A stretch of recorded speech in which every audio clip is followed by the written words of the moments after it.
All right. Hey guys. Tonight, let's slow everything down a bit.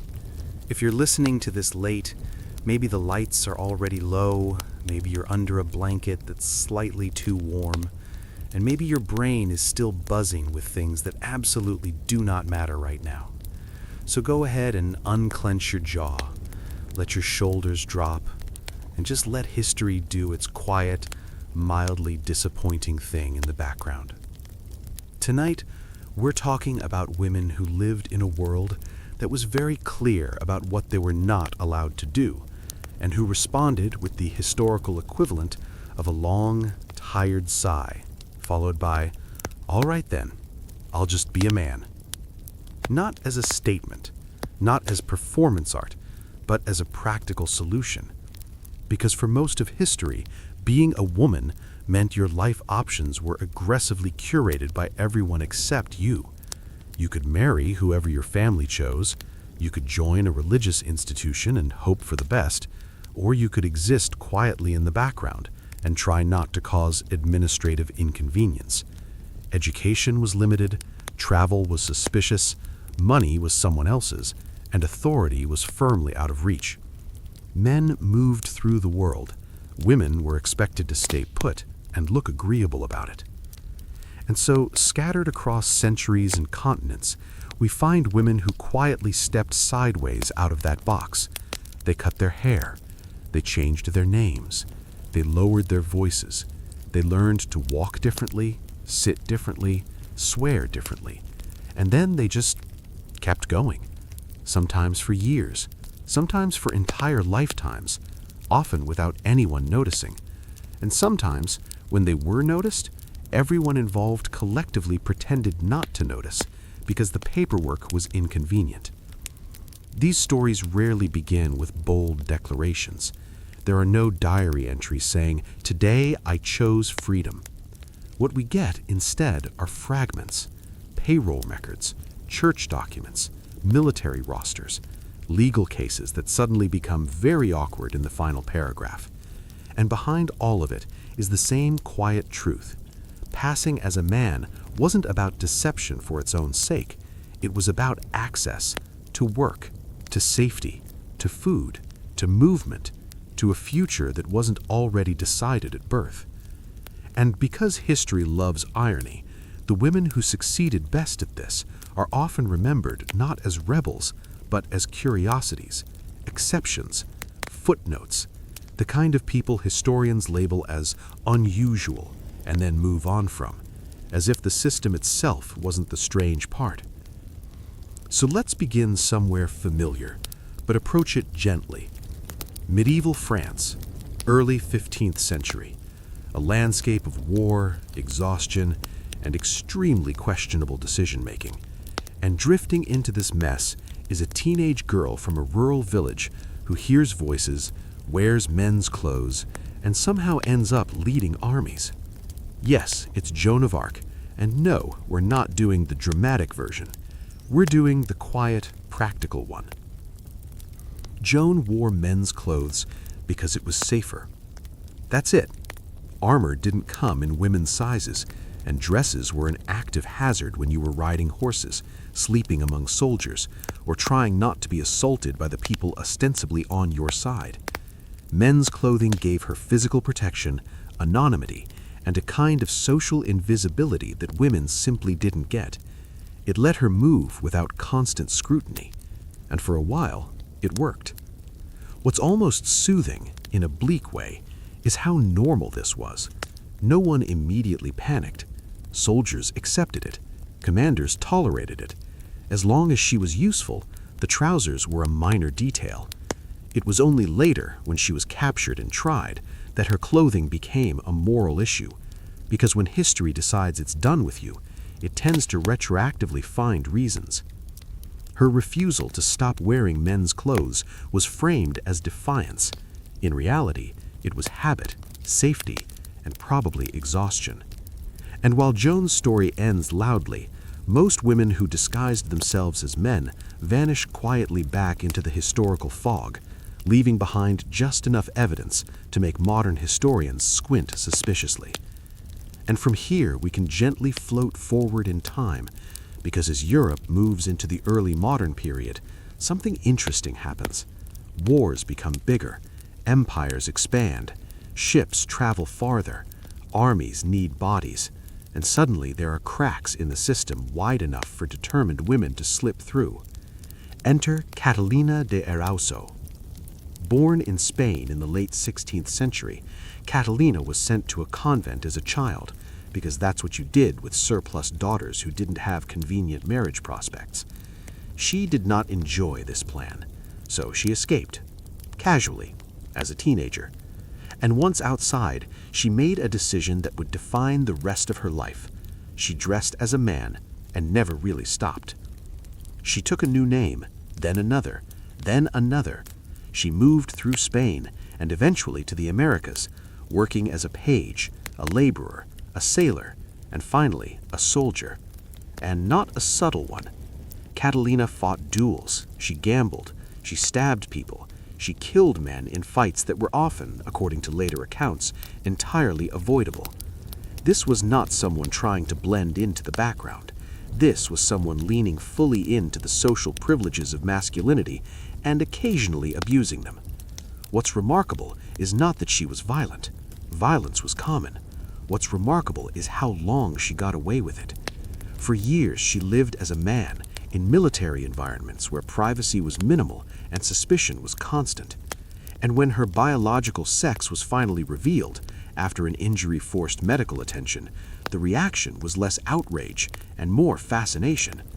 Authorities didn't quite know what to do with her, so they did what institutions often do when confronted with inconvenient anomalies. They made exceptions. Catalina was eventually granted permission by both the Spanish crown and the Pope to continue dressing as a man, officially, which is an astonishing bureaucratic shrug. History looked at her, shrugged back, and said, "Fine, you win." And Catalina's story reminds us of something important and quietly unsettling. Once a woman successfully occupied a male role, people were often unwilling to undo it, not out of progressiveness, but out of practicality. She had already proven competent.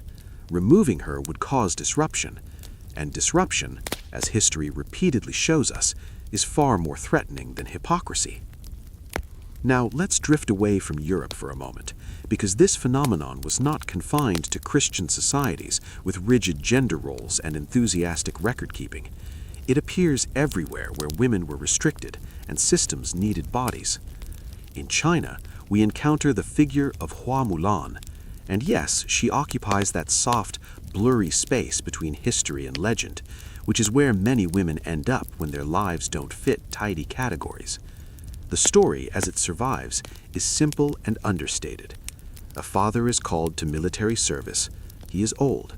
His daughter takes his place. She dresses as a man, serves for years, and returns home without anyone realizing the truth.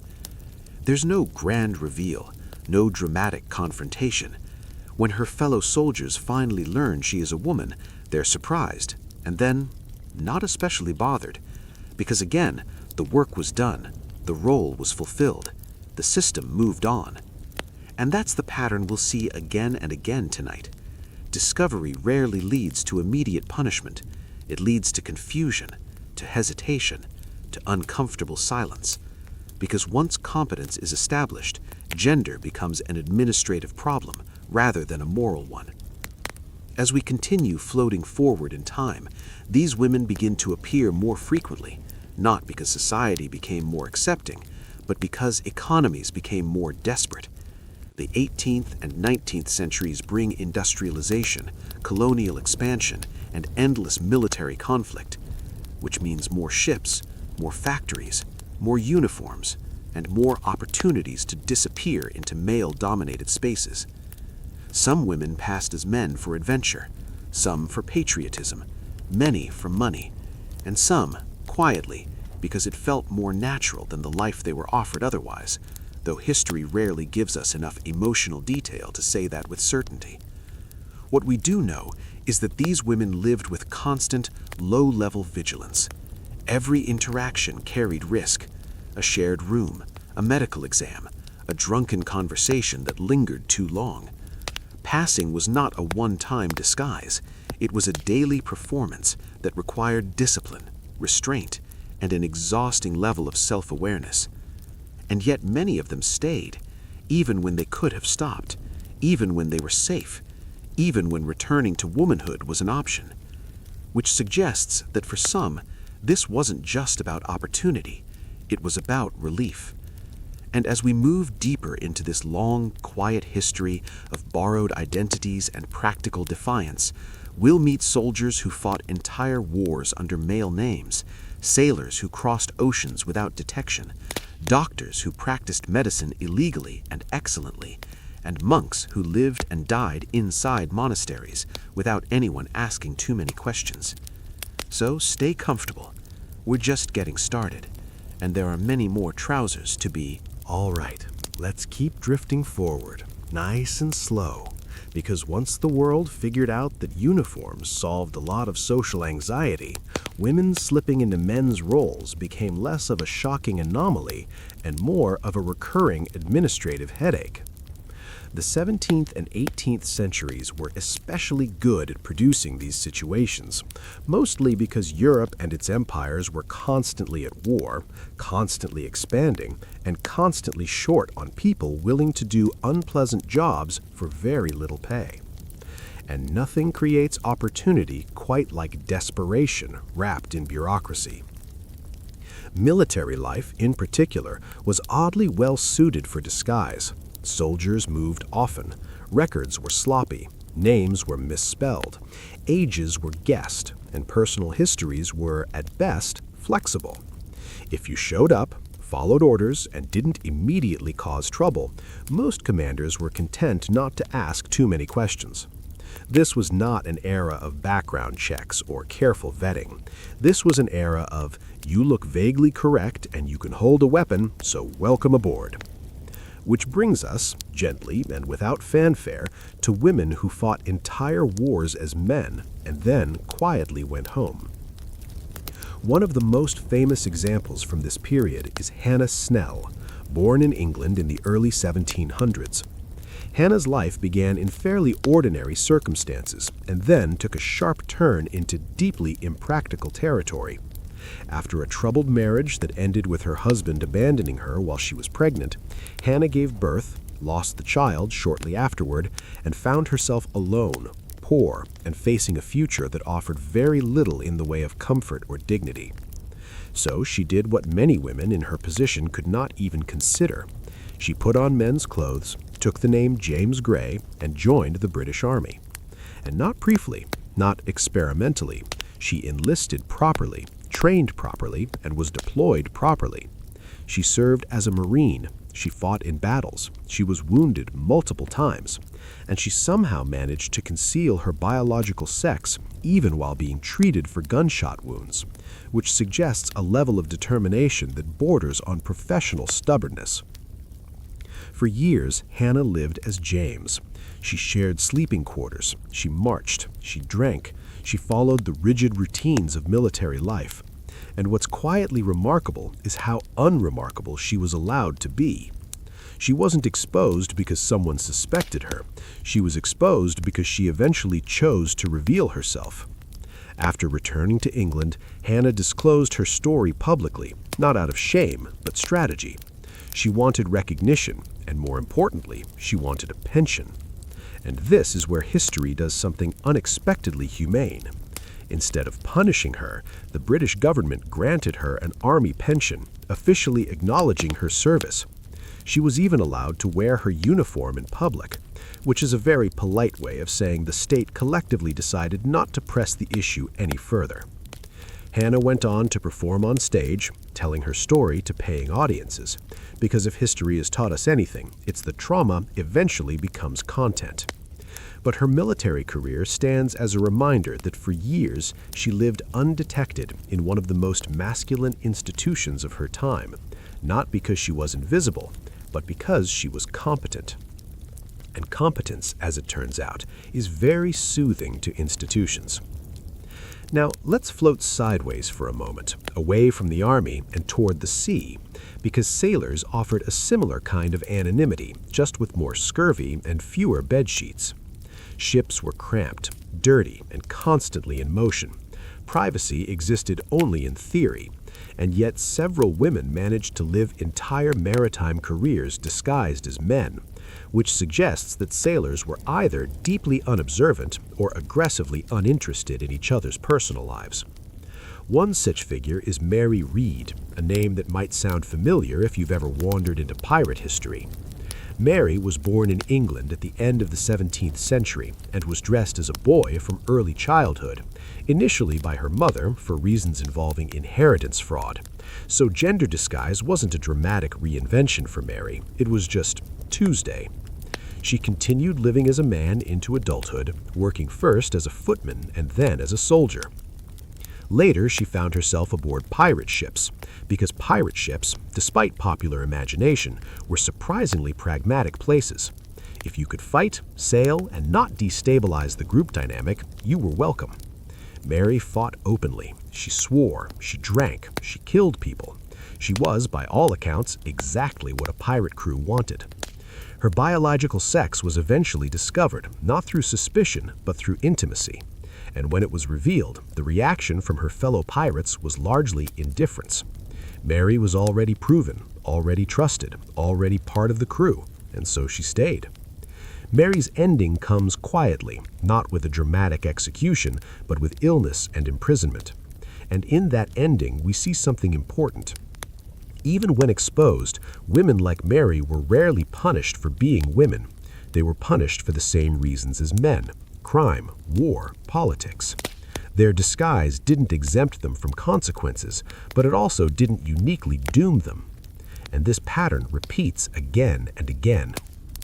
Let's drift north now to Scandinavia, because cold climates and rigid social structures tend to produce fascinating outliers. In the late 18th century, Ulrika Eleonora Stalhammar lived openly as a man in Sweden for several years. She married a woman. She worked. She moved through society under a male identity that was, by all outward measures, accepted. When Ulrika was eventually discovered and brought to trial, the court faced a problem. She had committed no clear crime. She had harmed no one. She fulfilled her social role effectively. And so the verdict was in essence a shrug wrapped in legal language. She was instructed to return to living as a woman, but she was not severely punished. And that response is telling, because the law didn't know what to do with someone who broke a social rule but upheld every functional one. As we continue through this era, the stories blur together in comforting ways. Women enlist under male names. Women sail under male identities. Women work as doctors, laborers, and craftsmen, often for decades without detection. Sometimes discovery happens at death, when bodies are prepared and records are amended with visible discomfort. Sometimes discovery happens earlier, followed by quiet negotiations and institutional amnesia. And sometimes discovery never happens at all, which raises a gentle, unsettling question. How many of these women passed through history entirely unnoticed? How many names on military rolls, ship manifests, and employment records belong to people whose stories will never be known because nothing went wrong? History tends to preserve accidents, scandals, exceptions, but competence leaves very little trace. And while we often frame these stories as acts of bravery or rebellion, they are just as often stories of exhaustion, of women who wanted to work, to move, to survive, to exist without constant surveillance, and who found that masculinity, while restrictive in its own ways, offered something femininity did not: permission. As we ease toward the 19th century, industrialization begins to reshape labor, medicine, and education. New professions emerge, new barriers are erected, and once again, women find themselves on the outside, looking in, calculating risks. Which is where we'll gently pick up next, with doctors who treated patients illegally, soldiers who fought in modern wars under borrowed names, and women who lived so convincingly as men that even their closest companions never knew. So stay relaxed. We're still moving slowly, history is still quietly inconvenient. All right, let's keep going. And this time, we're not rushing anywhere, because the 19th century is where these stories really start to stretch out and settle in, where disguises stop being temporary solutions and start looking a lot like permanent lifestyles. Not because the women involved were chasing thrills, but because going back simply made less sense than staying put. By this point, the world is changing, but not evenly. Factories are appearing, cities are swelling, science is advancing just fast enough to be exciting and just slow enough to remain deeply sexist. Women are still barred from formal education in most places, especially in medicine, law, and theology, which is unfortunate because those fields are suddenly very important and very well paid. And once again, history presents women with a familiar problem and a familiar workaround. So let's drift toward medicine, because if there is one profession that combines authority, privacy, and an almost impressive level of denial, it's 19th century medical practice. Here we meet James Barry, or rather the person history knew as James Barry for over 50 years. Born around the end of the 18th century, Barry entered medical school in Edinburgh at a time when women were very clearly not allowed to do that. And yet, there he was, enrolled, studying, graduating, no fuss.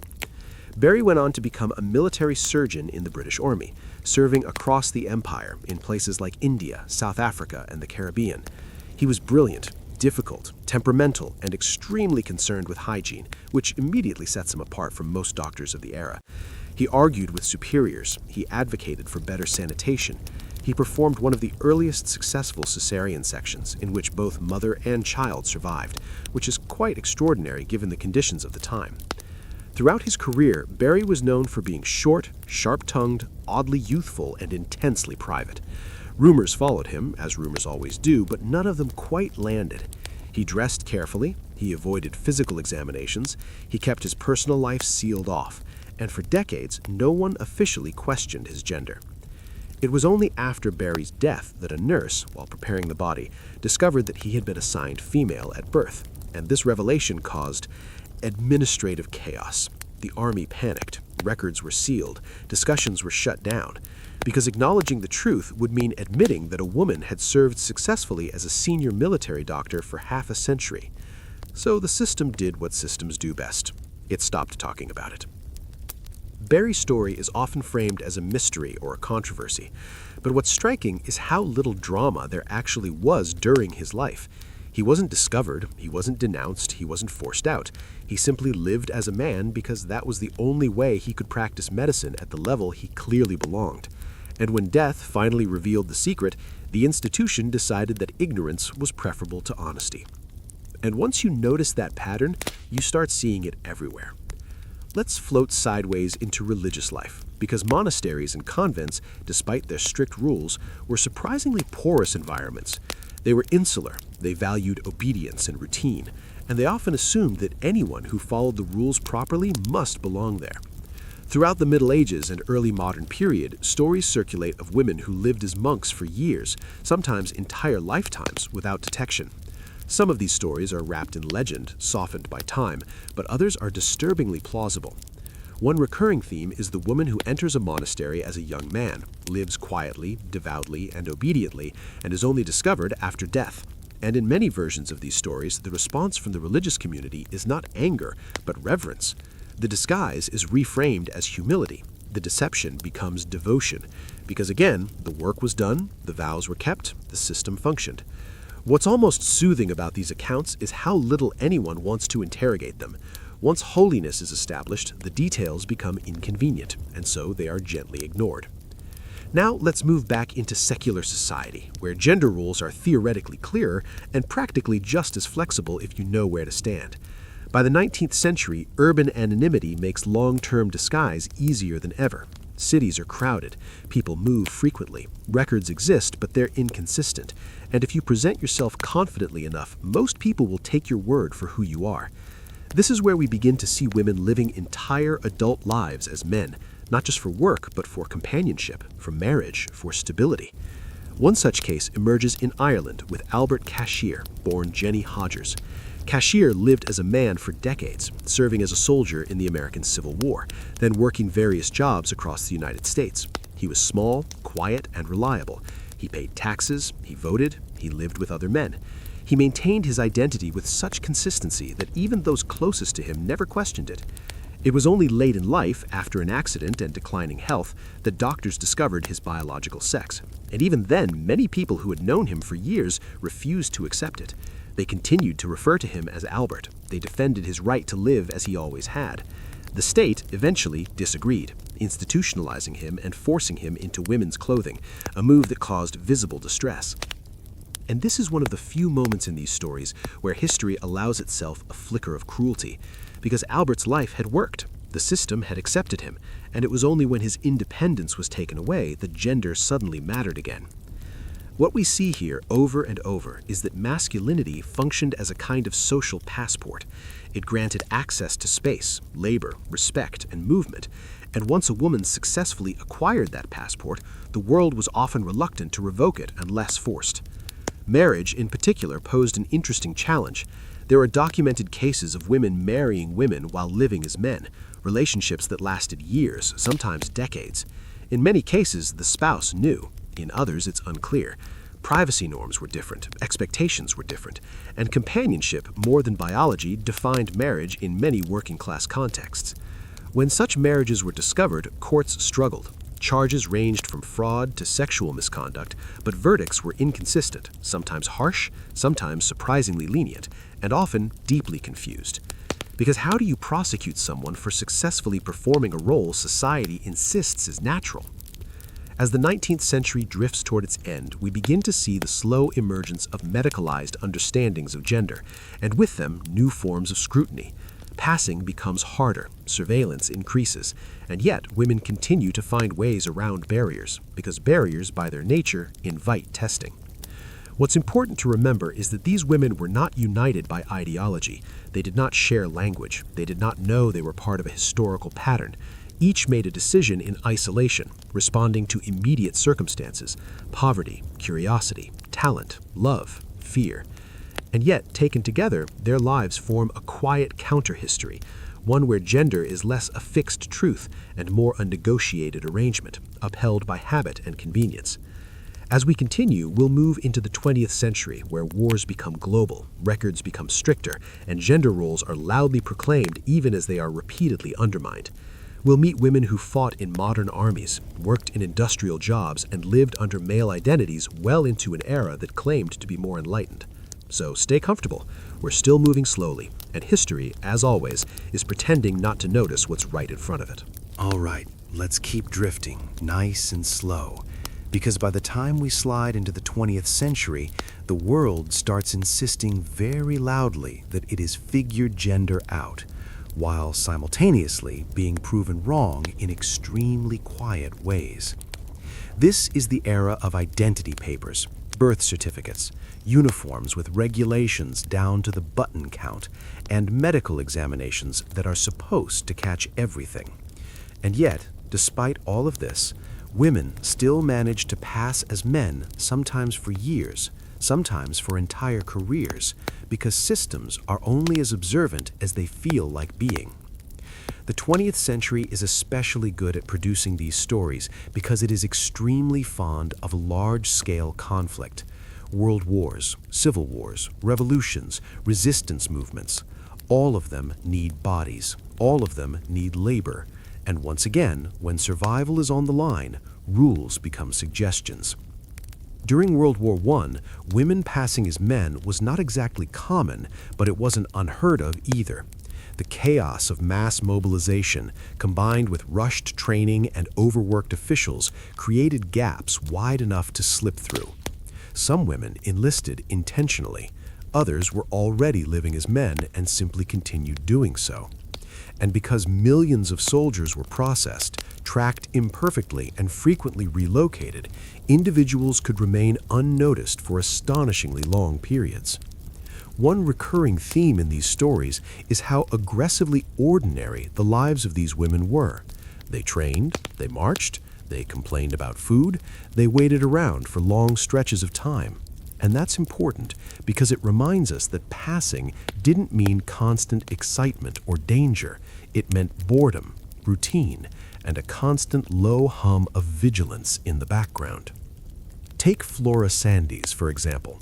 Although she didn't disguise herself permanently in the traditional sense, her story illustrates how close these boundaries could be to collapsing entirely.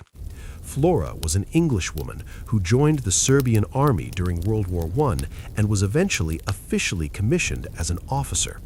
She wore a uniform, she fought, she was wounded, and at a certain point the Serbian military essentially decided that the distinction no longer mattered.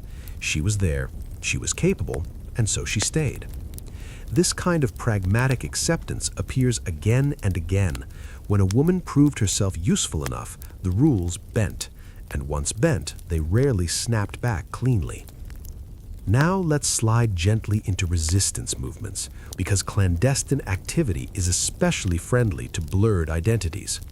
In occupied Europe during World War II, women frequently disguised themselves as men to move more freely, avoid scrutiny, or take on roles that were less accessible to women. Couriers, saboteurs, fighters. In these environments, secrecy mattered more than conformity, and effectiveness outweighed social norms. Some women adopted male identities temporarily, others maintained them throughout the war and beyond. And what's striking is how little documentation there often is. Resistance movements were not meticulous record keepers.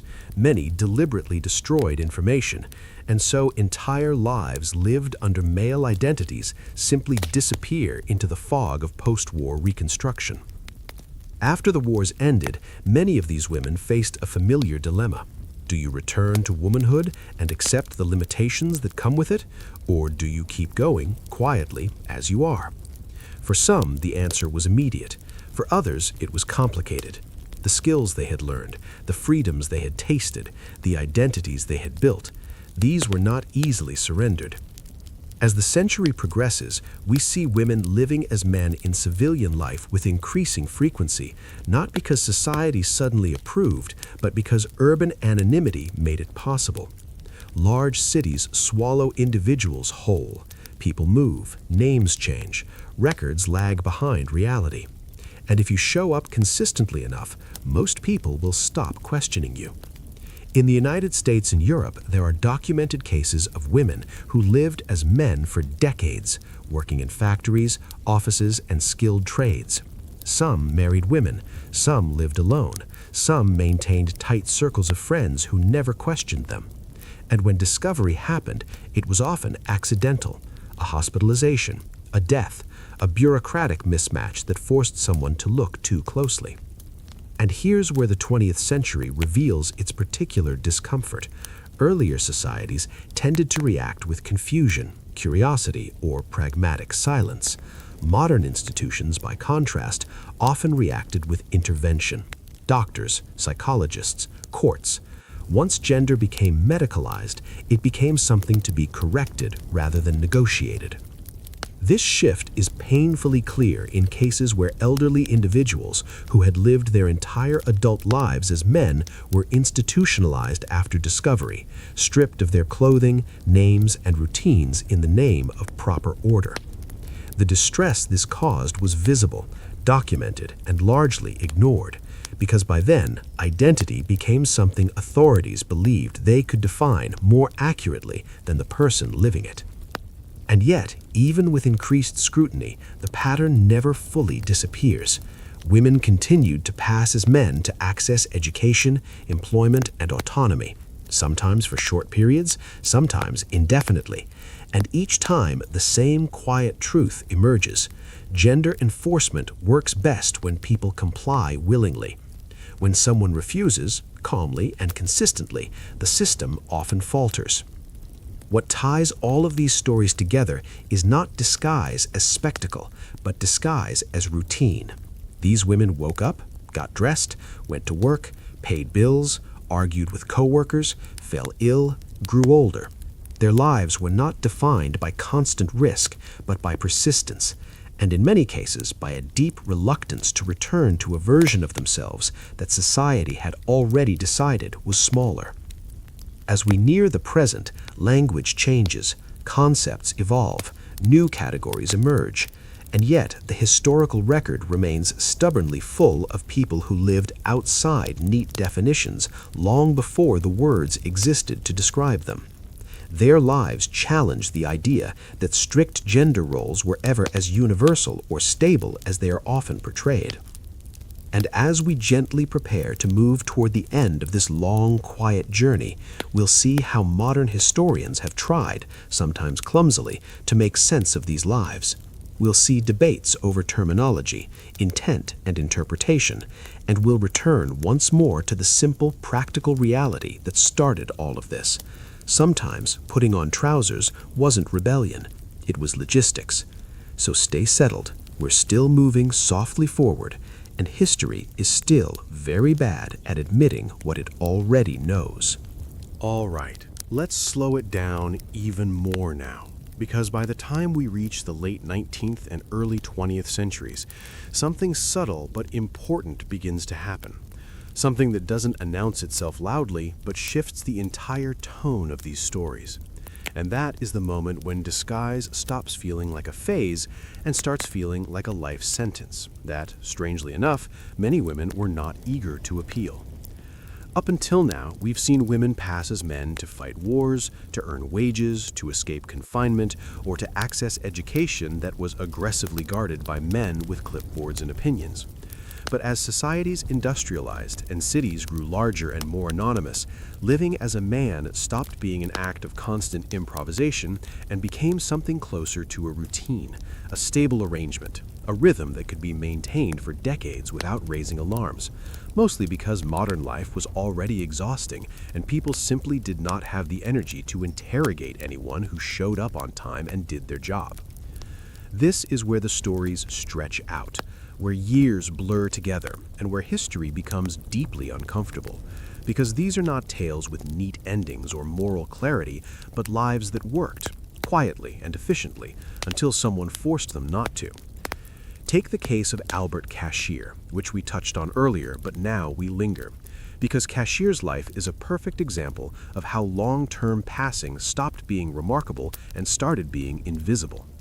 Born Jenny Hodgers in Ireland, Cashier emigrated to the United States and enlisted in the Union Army during the American Civil War under a male name, serving without incident, without exposure, without drama.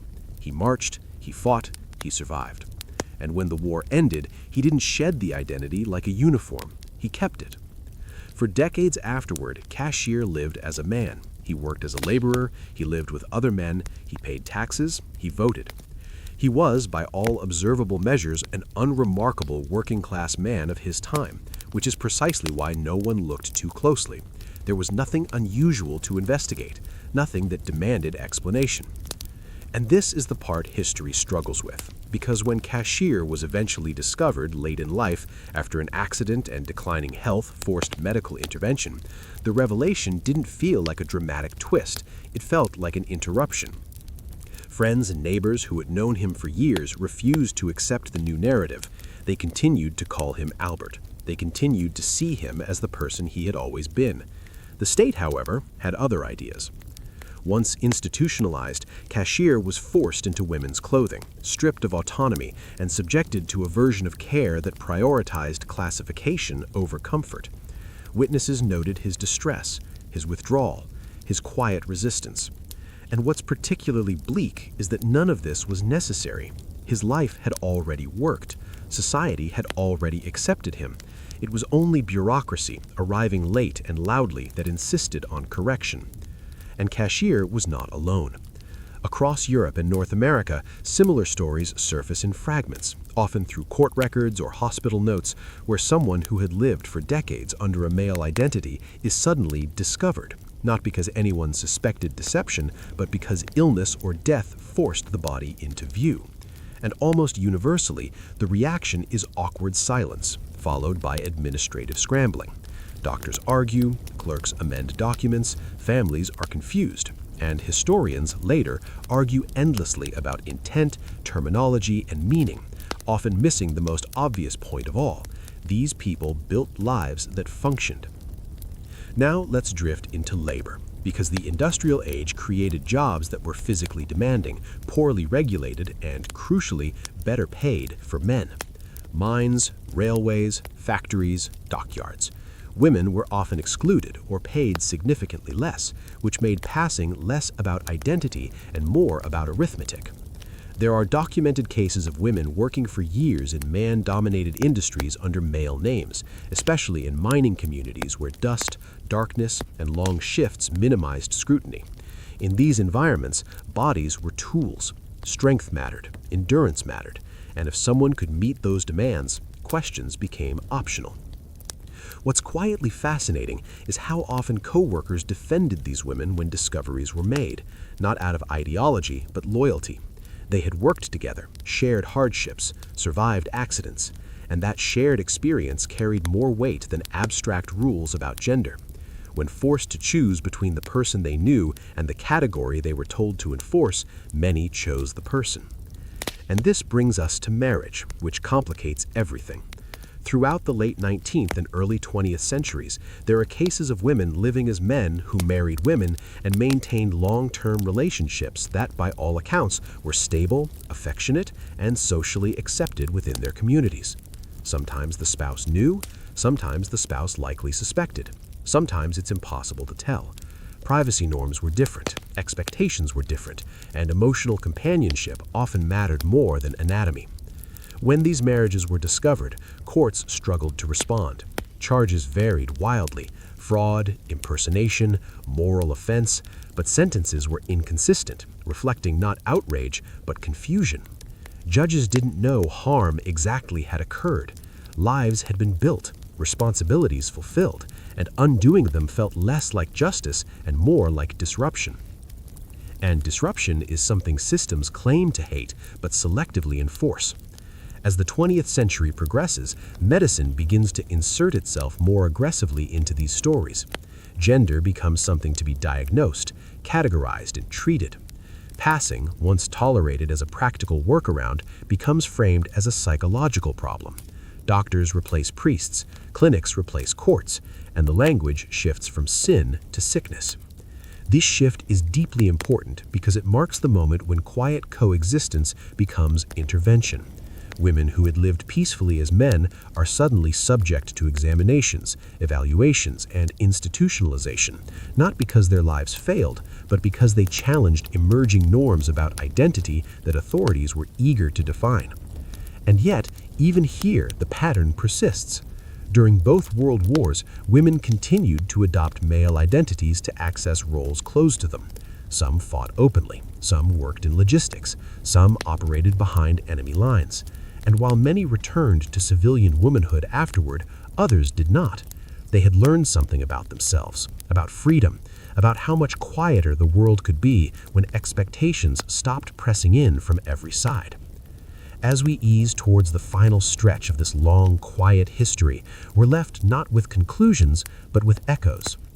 Lives that worked, identities that held, and a recurring institutional response that can be summarized gently as, "This is inconvenient, but we'll deal with it later." And later, as it turns out, is often too late. So stay still. We're almost there. And history is still pretending this was all very surprising. All right, let's keep going. And let's keep the pace exactly where it is now. Slow enough that nothing feels urgent, because the final stretch of these stories isn't about discovery or disguise anymore. It's about interpretation, about what happens when historians, doctors, and institutions arrive late to lives that already made sense on their own and decide, confidently, that they finally understand what was really going on. By the late 20th century, the world has changed its language, but not necessarily its habits. Women can vote, women can work, women can, in theory, access education and professions that were once completely closed to them. And yet, the stories of women who lived as men do not disappear. They simply become harder to categorize, and that, for history, is deeply irritating. This is the point where modern scholars begin circling these lives, armed with terminology, frameworks, and very strong opinions, often arguing with one another instead of listening to the evidence itself. Were these women rebels against patriarchy? Were they economic migrants in gender form? Were they victims of circumstance? Were they early examples of identities that had no language at the time? The answer, quietly and inconveniently, is often yes, and also it depends, which is not the kind of clarity anyone is hoping for. What becomes clear, though, is that these women were not rare anomalies sprinkled randomly across history. They appear consistently across cultures, across centuries, wherever rigid gender systems collided with real human needs. And once you notice that, it becomes difficult to maintain the comforting fiction that strict gender roles were ever fully enforced or universally accepted. One of the most striking patterns when you zoom out is how often these lives only become controversial after they end. While the women themselves were alive, working, serving, healing, or simply existing, society mostly left them alone. It was only after death or exposure that outrage or confusion suddenly appeared, as if the discovery retroactively created a problem that had not previously existed. Death, in particular, has a way of making institutions nervous. Bodies are examined, records are finalized, categories must be confirmed, and it is in these moments that history suddenly discovers something it has been comfortably ignoring for decades. A respected doctor, a reliable soldier, a quiet laborer. All at once, their entire life is reframed as a puzzle instead of what it actually was, a functional arrangement. And the language used in these moments is revealing. Reports describe these women as passing, impersonating, deceiving, words that imply trickery even when there is no evidence of harm. The assumption is that truth must align with biology, even when biology had been irrelevant to every meaningful interaction in that person's life. What's especially telling is how rarely anyone asks the most obvious question. If this person had lived openly as a woman, would they have been allowed to do the same work, live in the same places, earn the same respect? And when the answer is clearly no, the moral outrage begins to feel less like concern and more like embarrassment. Because these lives expose something deeply uncomfortable. Systems that insist on natural order rely heavily on cooperation. They function smoothly when people accept their assigned roles. But when someone quietly refuses and nothing collapses, the authority of the system itself is called into question.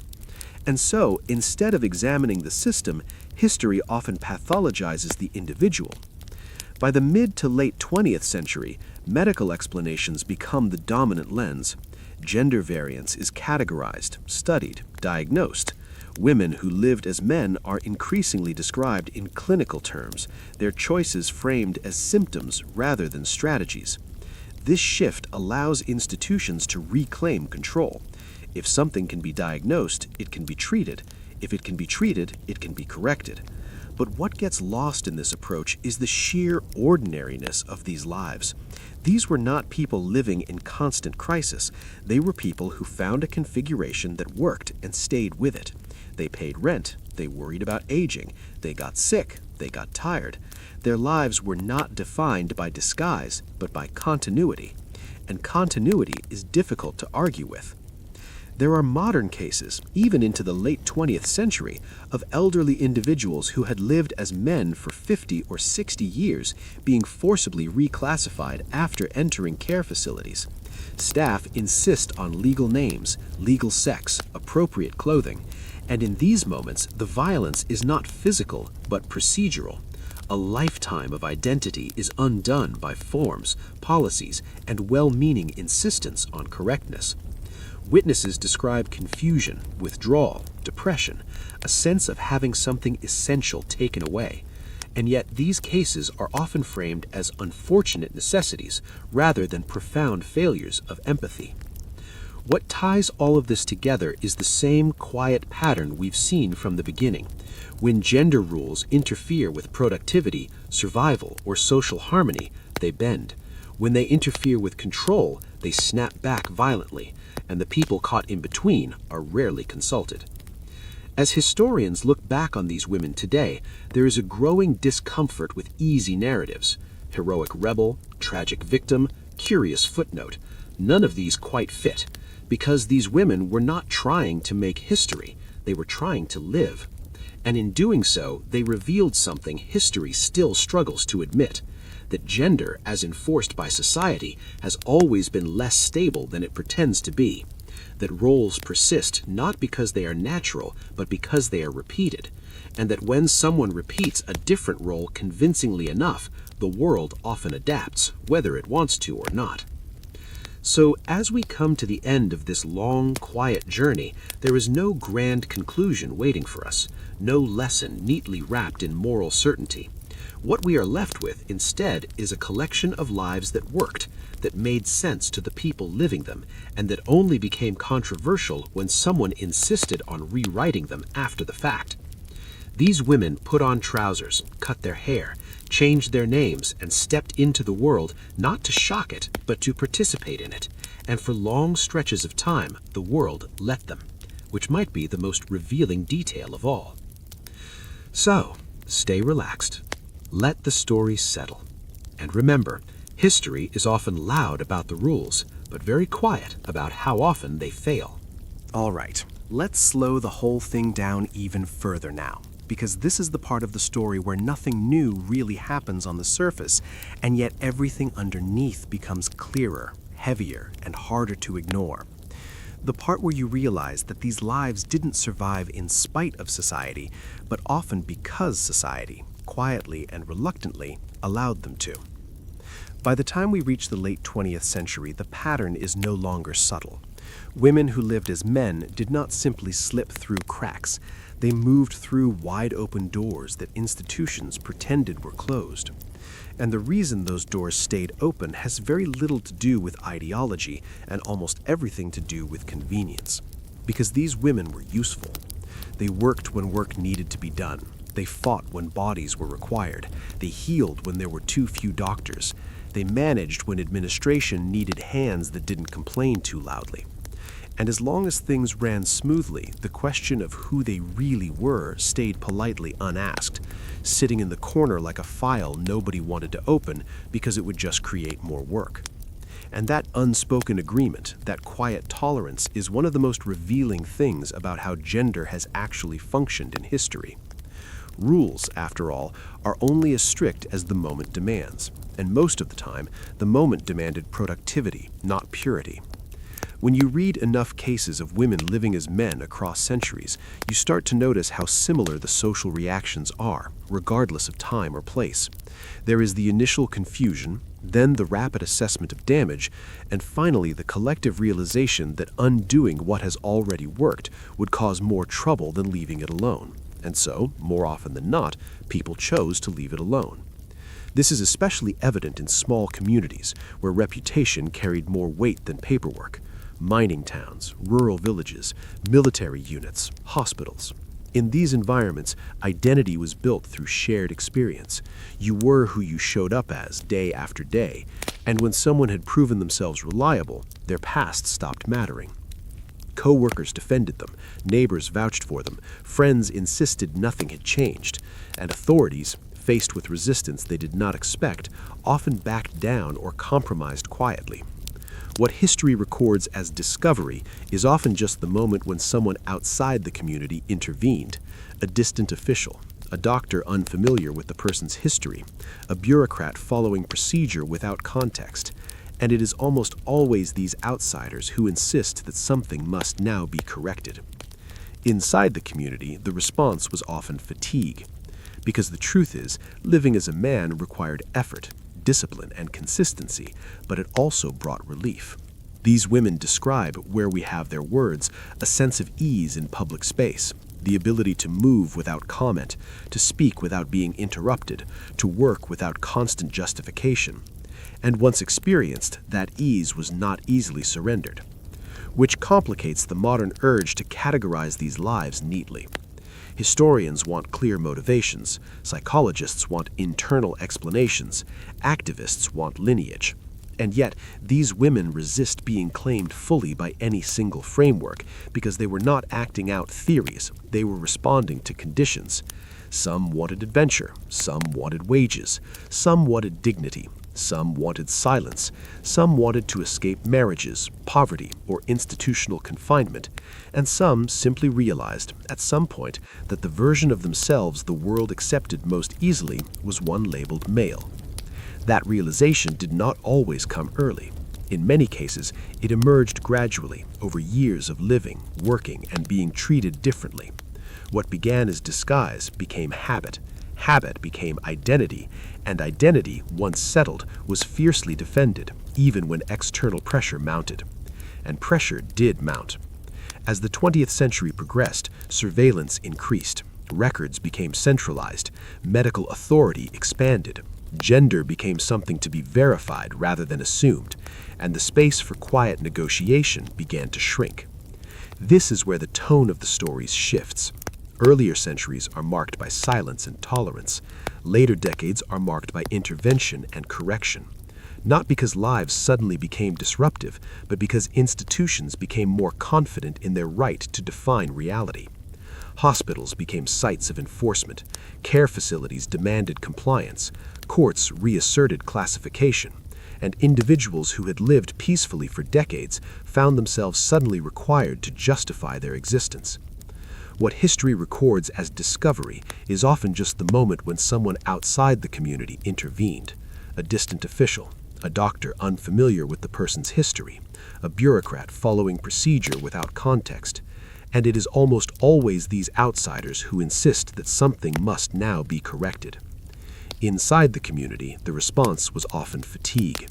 Because the truth is, living as a man required effort, discipline, and consistency, but it also brought relief.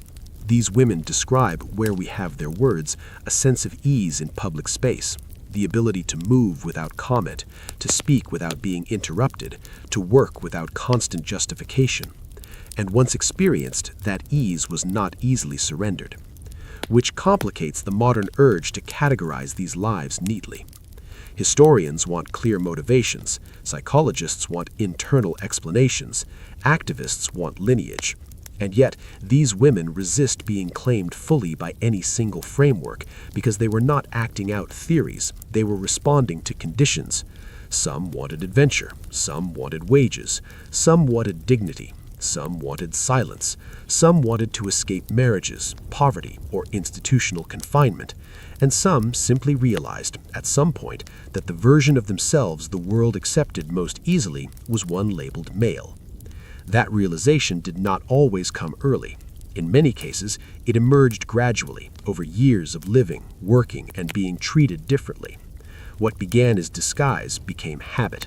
Habit became identity, and identity, once settled, was fiercely defended, even when external pressure mounted. And pressure did mount. As the 20th century progressed, surveillance increased, records became centralized, medical authority expanded, gender became something to be verified rather than assumed, and the space for quiet negotiation began to shrink. This is where the tone of the stories shifts. Earlier centuries are marked by silence and tolerance. Later decades are marked by intervention and correction. Not because lives suddenly became disruptive, but because institutions became more confident in their right to define reality. Hospitals became sites of enforcement. Care facilities demanded compliance. Courts reasserted classification. And individuals who had lived peacefully for decades found themselves suddenly required to justify their existence. What's particularly striking is how often these interventions were framed as kindness, as help, as concern. Language softened the impact, but the outcome remained the same. Autonomy was removed, identity was overridden, and a life that had worked was dismantled in the name of order. In many documented cases, the distress this caused was immediate and severe. People withdrew. They stopped speaking. They resisted clothing changes. They refused to respond to names that no longer felt like theirs. Caregivers noted agitation, depression, confusion. And yet these reactions were often interpreted as symptoms rather than responses, because acknowledging them as responses would require admitting harm. And harm, when it comes from procedure, is very easy to excuse. What all of this reveals is something history has always been uncomfortable with. That gender categories have never been maintained solely through observation or truth, but through repetition and enforcement. When enforcement relaxed, even slightly, the categories blurred, and when people lived convincingly outside them, the world adjusted far more easily than it liked to admit. The existence of these women is not evidence of widespread rebellion, it is evidence of widespread flexibility. Systems bent, people adapted, life went on. And perhaps the most telling detail of all is how rarely these women sought recognition. They did not campaign, they did not write manifestos, they did not demand understanding. They lived quietly, consistently, and with remarkable restraint, asking only to be left alone. It is history, not the individuals, that keeps reopening these stories, trying to pin them down, trying to explain them away, trying to fit them into categories that feel safer than ambiguity. But ambiguity is the point. These lives occupy the space between rules and reality, between what society claims and what it actually tolerates. And once you see that space clearly, it becomes impossible to unsee how much of history lives there. So as we drift toward the final part of this long monologue, let this settle in gently. These women did not undermine society, they supported it, they filled gaps, they carried weight, and when allowed to do so, they did it well. The real disruption came not from their lives, but from the moment someone insisted on undoing them. All right, let's keep drifting. Because by this point in the story, the disguise is no longer a costume, no longer a clever trick, no longer something that can be put on and taken off depending on the situation, and instead it is quietly hardened into routine, into habit, into something so ordinary that even the people living it stop thinking of it as an act at all. This is the stage where many of these women stopped thinking in terms of before and after, and instead began thinking in terms of simply now, because once a life has been lived a certain way for 10, 15, or 20 years, the idea of reversing it starts to feel less like honesty and more like erasure, and history tends to underestimate just how heavy that feeling can be. By the time most of these individuals reached middle age, the world around them had already made its choice. Employers had trusted them, colleagues had relied on them, communities had shaped their expectations around them, and at that point, gender was no longer a question of biology or law, but a matter of social memory, because people remembered who you had been to them, not who you might have been on paper. What's fascinating, and also a little unsettling, is how often this stage is marked by an almost complete lack of drama. No confrontations, no big emotional scenes, just long stretches of ordinary life, work, meals, fatigue, routine. And in that ordinariness, the disguise dissolves, not because it is exposed, but because it is no longer experienced as a disguise at all. Many of these women aged into their male identities quietly.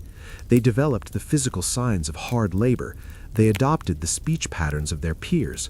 They carried themselves with the confidence that only comes from familiarity.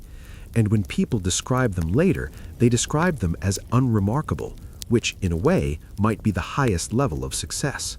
Because being unremarkable meant safety. It meant nobody was looking too closely. It meant nobody felt the need to question. It meant that whatever lines had once been crossed were now too far behind to bother retracing. And history shows us again and again that societies are far more willing to tolerate long-standing arrangements than to confront the mess of undoing them. This is also the point where isolation quietly enters the picture. Living as a man often granted freedom, but it also demanded distance. Friendships had limits. Intimacy required caution. Conversations were edited. Physical closeness had to be managed carefully. And while some individuals found companionship or partnership within these constraints, many lived emotionally solitary lives, surrounded by people, but fundamentally unseen. Letters, when they survive, hint at this loneliness in careful, understated ways. Mentions of exhaustion, of feeling older than expected, of lacking anyone to confide in fully. And yet, these same letters often express relief, even gratitude, because the alternative, returning to life as a woman, is described not as freedom, but as confinement. That contrast is important. For many of these women, living as a man was not about aspiration, it was about avoidance. Avoiding dependence, avoiding surveillance, avoiding vulnerability. And once those pressures were removed, even partially, the cost of secrecy became tolerable, even preferable. As institutions modernized, however, the margin for tolerance narrowed. Identification systems improved, medical oversight expanded, retirement processes required documentation, and the simple act of aging began to create risk because older bodies attract attention in ways younger ones do not. Illness, especially, became dangerous. Hospitals asked questions, care facilities conducted examinations. Death, the final bureaucratic event, often triggered discovery. And it is here, at the end of life, that history becomes uncomfortably fixated, as though the revelation retroactively defines everything that came before. But what stands out when you read these records carefully is how often the response from those who knew the individual best was disappointment, not outrage. Not because they felt deceived, but because the discovery meant disruption. It meant scrutiny. It meant authorities arriving. It meant explanations being demanded. In many cases, neighbors defended the deceased's chosen identity fiercely. They insisted on using the correct name. They rejected sensationalism. They minimized difference. Because to them, nothing had changed. A good worker was still a good worker. A reliable neighbor was still reliable. And gender, in practice, had always been secondary to behavior. This quiet loyalty tells us something important. It tells us that social reality is built through repetition, not revelation. That who someone is day after day matters far more than what category they are assigned when they are no longer alive to object. And yet, official records rarely reflect this nuance. Death certificates are amended, burial practices are altered, stories are rewritten, and in doing so, institutions reclaim authority even when communities resist quietly.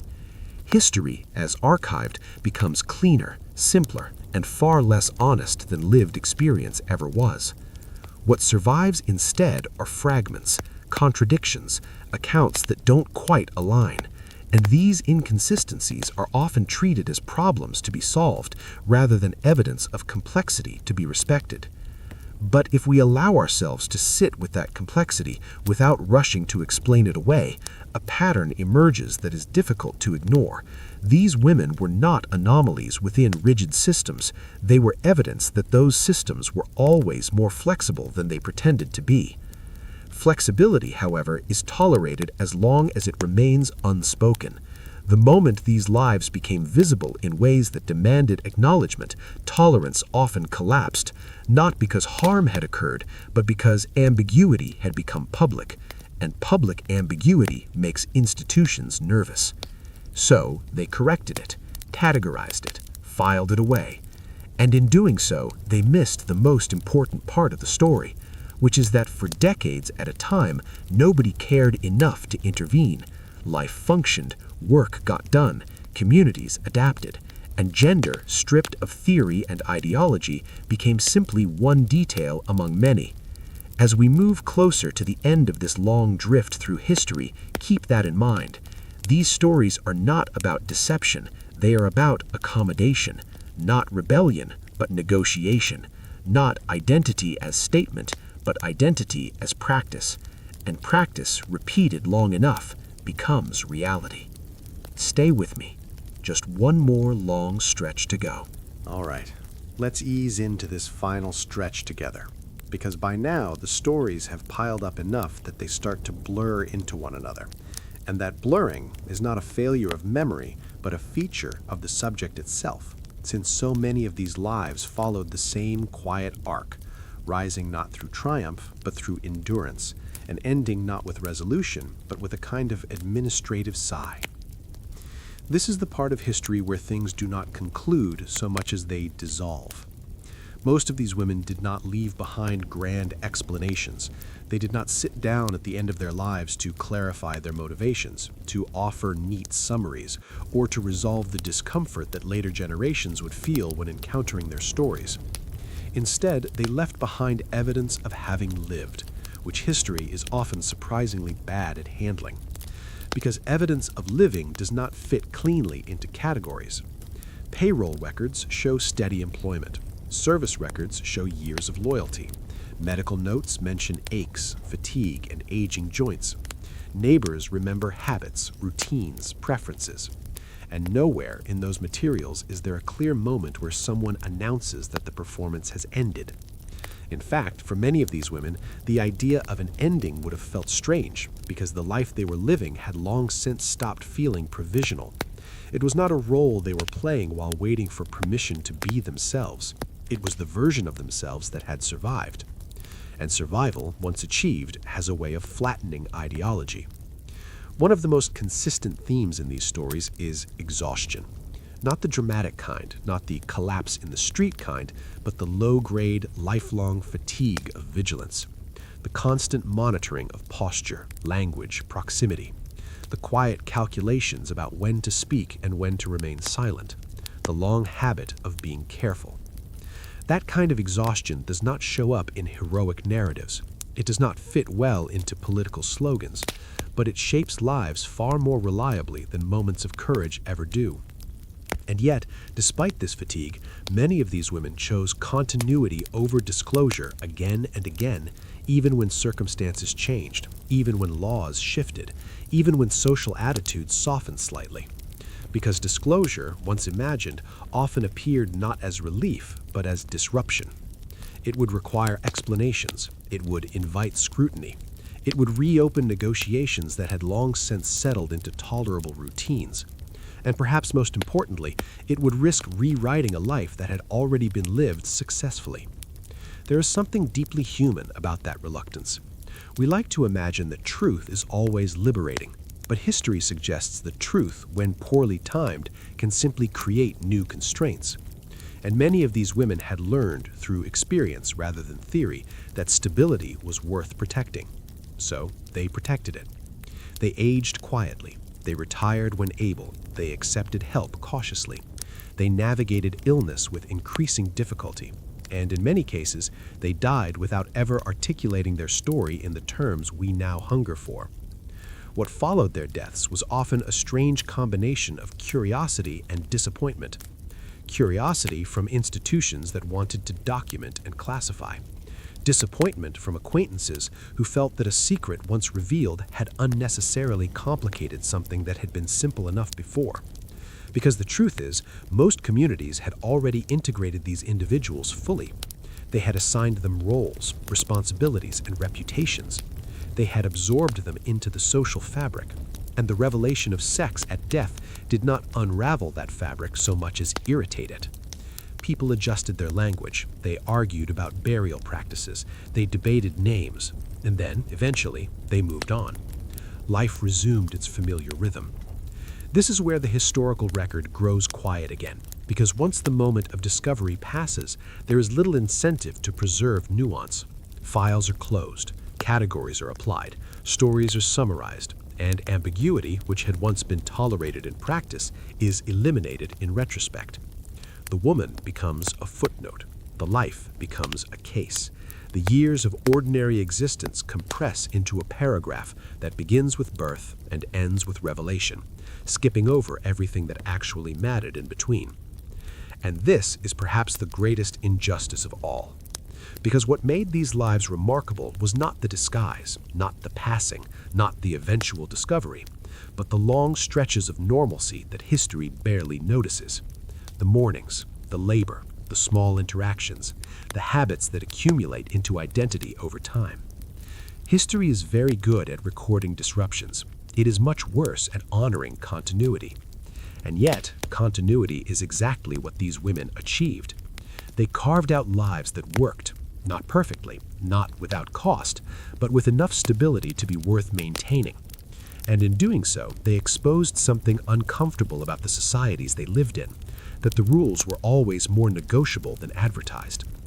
Gender, when examined not through doctrine but through daily practice, reveals itself to be astonishingly flexible.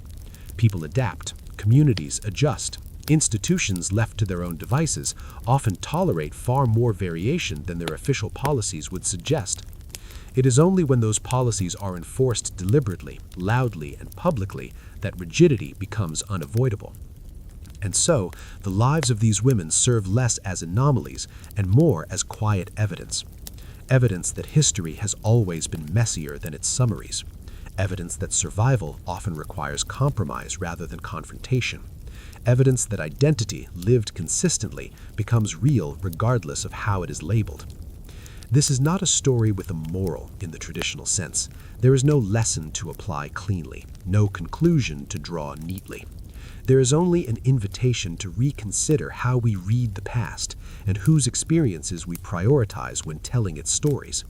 Because if we focus only on moments of revelation, we miss decades of lived reality. If we obsess over classification, we overlook connection. And if we demand that every life justify itself according to modern frameworks, we risk repeating the same erasures that history has already committed. So as we bring this long, quiet monologue to a close, let's allow these women the dignity they were so often denied in retrospect. Let's remember them not as puzzles to be solved, but as people who navigated limited options with patience, restraint, and remarkable persistence. They did not ask history to understand them. They asked only to live. And for a long time, they succeeded. All right, that's enough for tonight. Let your mind rest. All right, let's settle back in. Because by this point, the night has gone quiet enough that history starts doing what it always does when no one is watching too closely, which is attempting to organize things that were never meant to be tidy, to label lives that resisted labels not through rebellion, but through simple persistence, and to reduce long, complicated existences into a few uncomfortable sentences that sound confident while explaining almost nothing. This is where the historians arrive. Not the people living the lives, not the neighbors or co-workers or companions who actually knew these women day after day, but the later voices, the academic ones, the archival ones, the ones armed with terminology, frameworks, and an overwhelming desire to be correct. And correctness, as it turns out, is often the enemy of accuracy. Because when historians encounter women who lived as men for decades, they tend to ask the same narrow set of questions over and over again with remarkable confidence. Were they deceiving others or themselves? Were they motivated by sexuality, by trauma, by ambition, by pathology? Were they exceptions or representatives? Were they conscious of what they were doing in modern terms? And every one of these questions quietly assumes that the answer must be singular. But these lives refuse singular answers. Some women left behind journals that described their choices pragmatically, almost boringly, as though they were discussing weather patterns rather than identity. Others left no personal words at all, forcing historians to project intentions based on circumstance alone. And in both cases, the result tends to say more about the interpreter than the subject. When evidence is thin, imagination rushes in to fill the gap. And imagination, unfortunately, loves drama.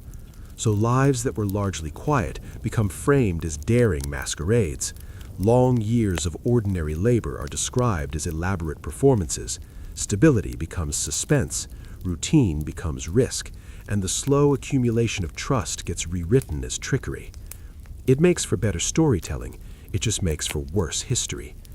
Because the truth, the deeply unexciting truth, is that most of these women were not thinking in symbolic terms. They were thinking in practical ones. Can I earn a wage? Can I avoid surveillance? Can I move freely? Can I remain unbothered? Can I continue as I am? These are not ideological questions, they are survival questions. And survival does not always leave behind tidy explanations. What becomes especially clear when reading these cases back to back is how inconsistent the reactions were when discoveries did occur. Some authorities punished, some ignored, some corrected paperwork and moved on. Some communities resisted interference, some eagerly participated in reclassification. There was no universal response because there was no universal rule that was ever actually applied consistently. Which complicates the idea that these women were breaking laws in any meaningful way. Often, the laws existed mostly on paper, enforced only when someone decided enforcement was necessary. And necessity, in bureaucratic terms, is often less about principle and more about inconvenience. If discovery created more work than ignoring it, it was often ignored. If discovery threatened institutional authority, it was corrected.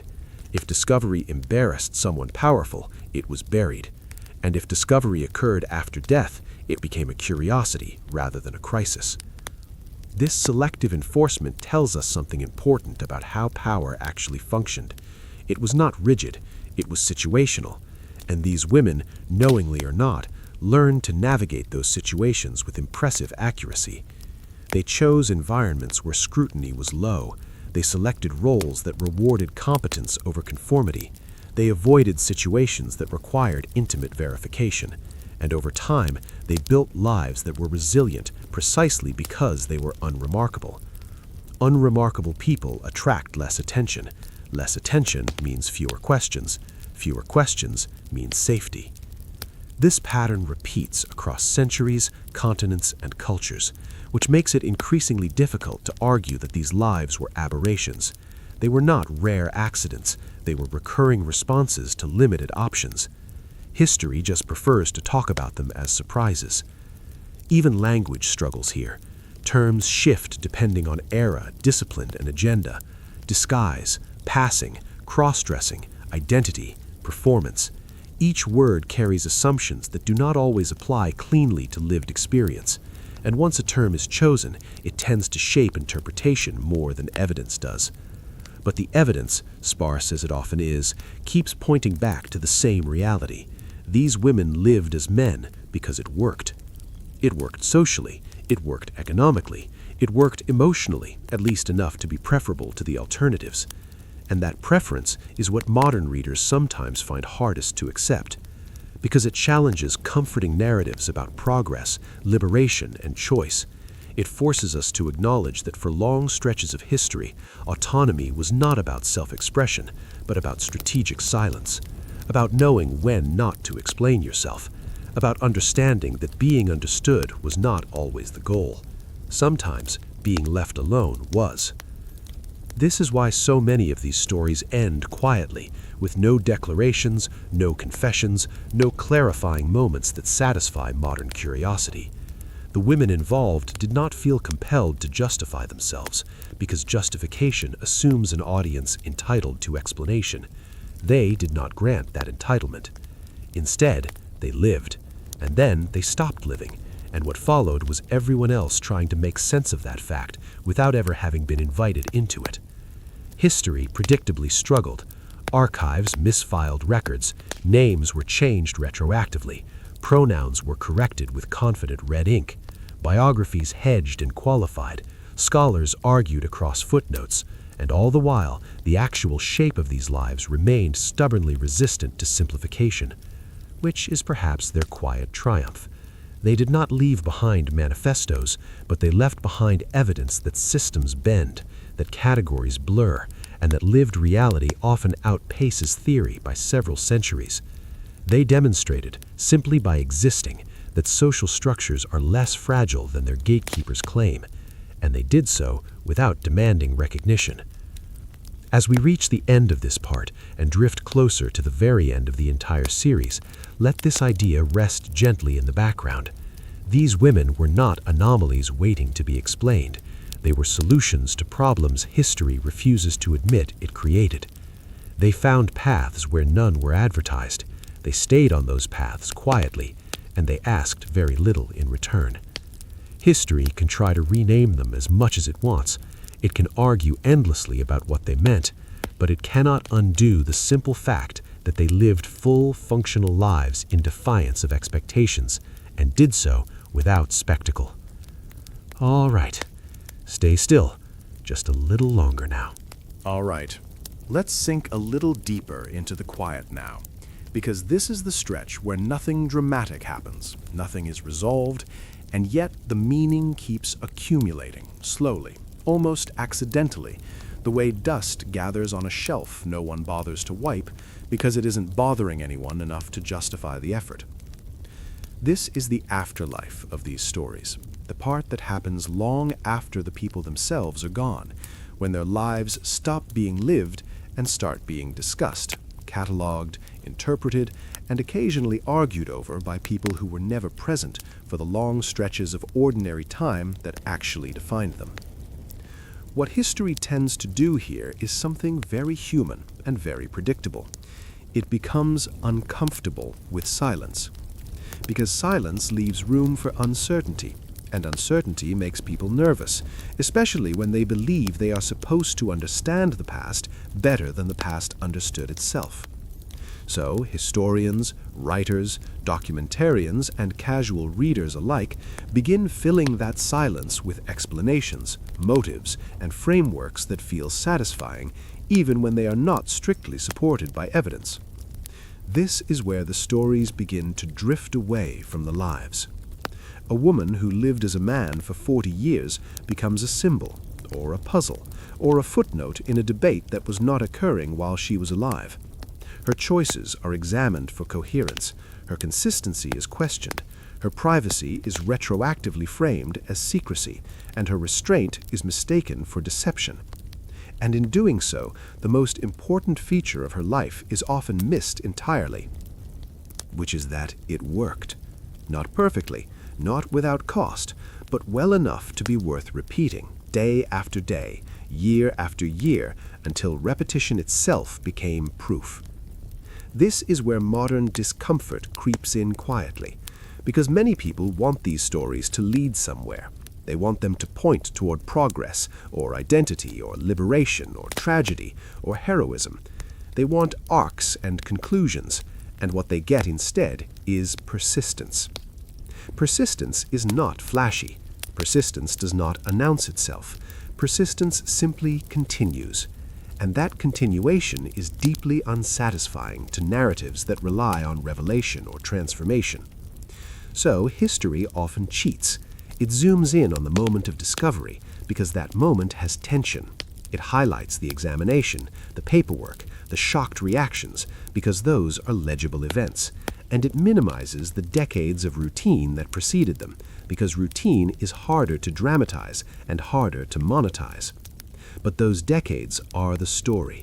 They are the slow mornings, the habitual routes to work, the repeated conversations, the gradual aging, the accumulation of reputation. They are the proof that identity, whatever language we apply to it later, is built through practice, not proclamation. Another pattern emerges when you read these stories carefully, especially across cultures and centuries. The people who were most distressed by these lives were rarely the people who interacted with them daily. Distress tended to come from distance, from abstraction, from authority. Neighbors adapted easily. Co-workers adjusted without much fuss. Communities that relied on these individuals often defended them when challenged. It was institutions, distant ones, that struggled most. Because institutions prefer clarity over continuity. They want boxes checked, categories confirmed, deviations resolved. And when faced with a life that does not fit neatly, their instinct is not curiosity, but correction. This is why so many of these stories end with reclassification, names changed, records amended, identities rewritten, not because anyone involved suddenly believed the new version more strongly, but because systems are uncomfortable leaving contradictions unresolved. Contradictions feel like failures, but contradictions are simply evidence of complexity. And complexity, when allowed to exist, reveals something quietly radical about history, that people have always lived more flexibly than the rules governing them suggest. The women in these stories did not invent that flexibility. They used it. They found the spaces where enforcement was weak, where custom outweighed law, where familiarity softened suspicion. They understood, often intuitively, that belonging mattered more than explanation, and that usefulness created tolerance. They were not naive about this. They watched how others were treated. They adjusted accordingly. They learned when to speak and when to remain silent. And over time, they developed a social literacy that allowed them to move through the world with relative safety. That literacy does not look heroic in hindsight, but it is deeply intelligent. It recognizes that survival often depends less on challenging power than on understanding how it actually operates. And power, historically, has always been lazier than it pretends to be. It enforces rules selectively. It ignores what works. It intervenes when embarrassed. These women lived in the spaces between those tendencies, And because those spaces existed repeatedly and reliably, their lives were not isolated accidents, they were recurring outcomes. This realization tends to unsettle people because it implies that history was never as rigid as we were taught, that the categories we imagine as fixed were always negotiated in practice, that many people lived outside them quietly, without permission, and without consequence for long stretches of time. It suggests that what we think of as modern questions were in fact old ones, simply handled without terminology. Which brings us to the modern obsession with naming. We want labels, we want clarity, we want to know what these women really were. And that desire, while understandable, risks flattening their lives into answers they never agreed to provide, because many of them did not experience their existence as a question in need of resolution. They experienced it as a solution to poverty, a solution to confinement, a solution to constant scrutiny, a solution to limited options. And solutions are rarely poetic. They are practical. They are chosen not because they are perfect, but because they are preferable. History struggles with preference. It prefers necessity or ideology. Preference sounds too small, too personal, too ordinary to anchor grand narratives, and yet preference is what shaped most of these lives. They preferred stability to explanation. They preferred autonomy to recognition. They preferred continuity to correction. And when forced to choose again and again, they chose what allowed them to keep going. As we let this part stretch out towards its end, notice how gentle the conclusion actually is. There is no final judgment to deliver, no moral to extract cleanly, just a growing awareness that these lives were not waiting to be interpreted. They were complete. History's discomfort with them tells us far more about history than it does about the women themselves. It reveals an ongoing anxiety about ambiguity, about lives that refuse to teach obvious lessons, about people who succeed quietly without aligning themselves to narratives we prefer. And perhaps that is why these stories linger, not because they are shocking, not because they are inspirational, but because they sit there calmly, resisting simplification, reminding us that the past was lived by people who were more adaptable, more pragmatic, and more patient than our summaries often allow. All right, let that settle just a little longer in the quiet.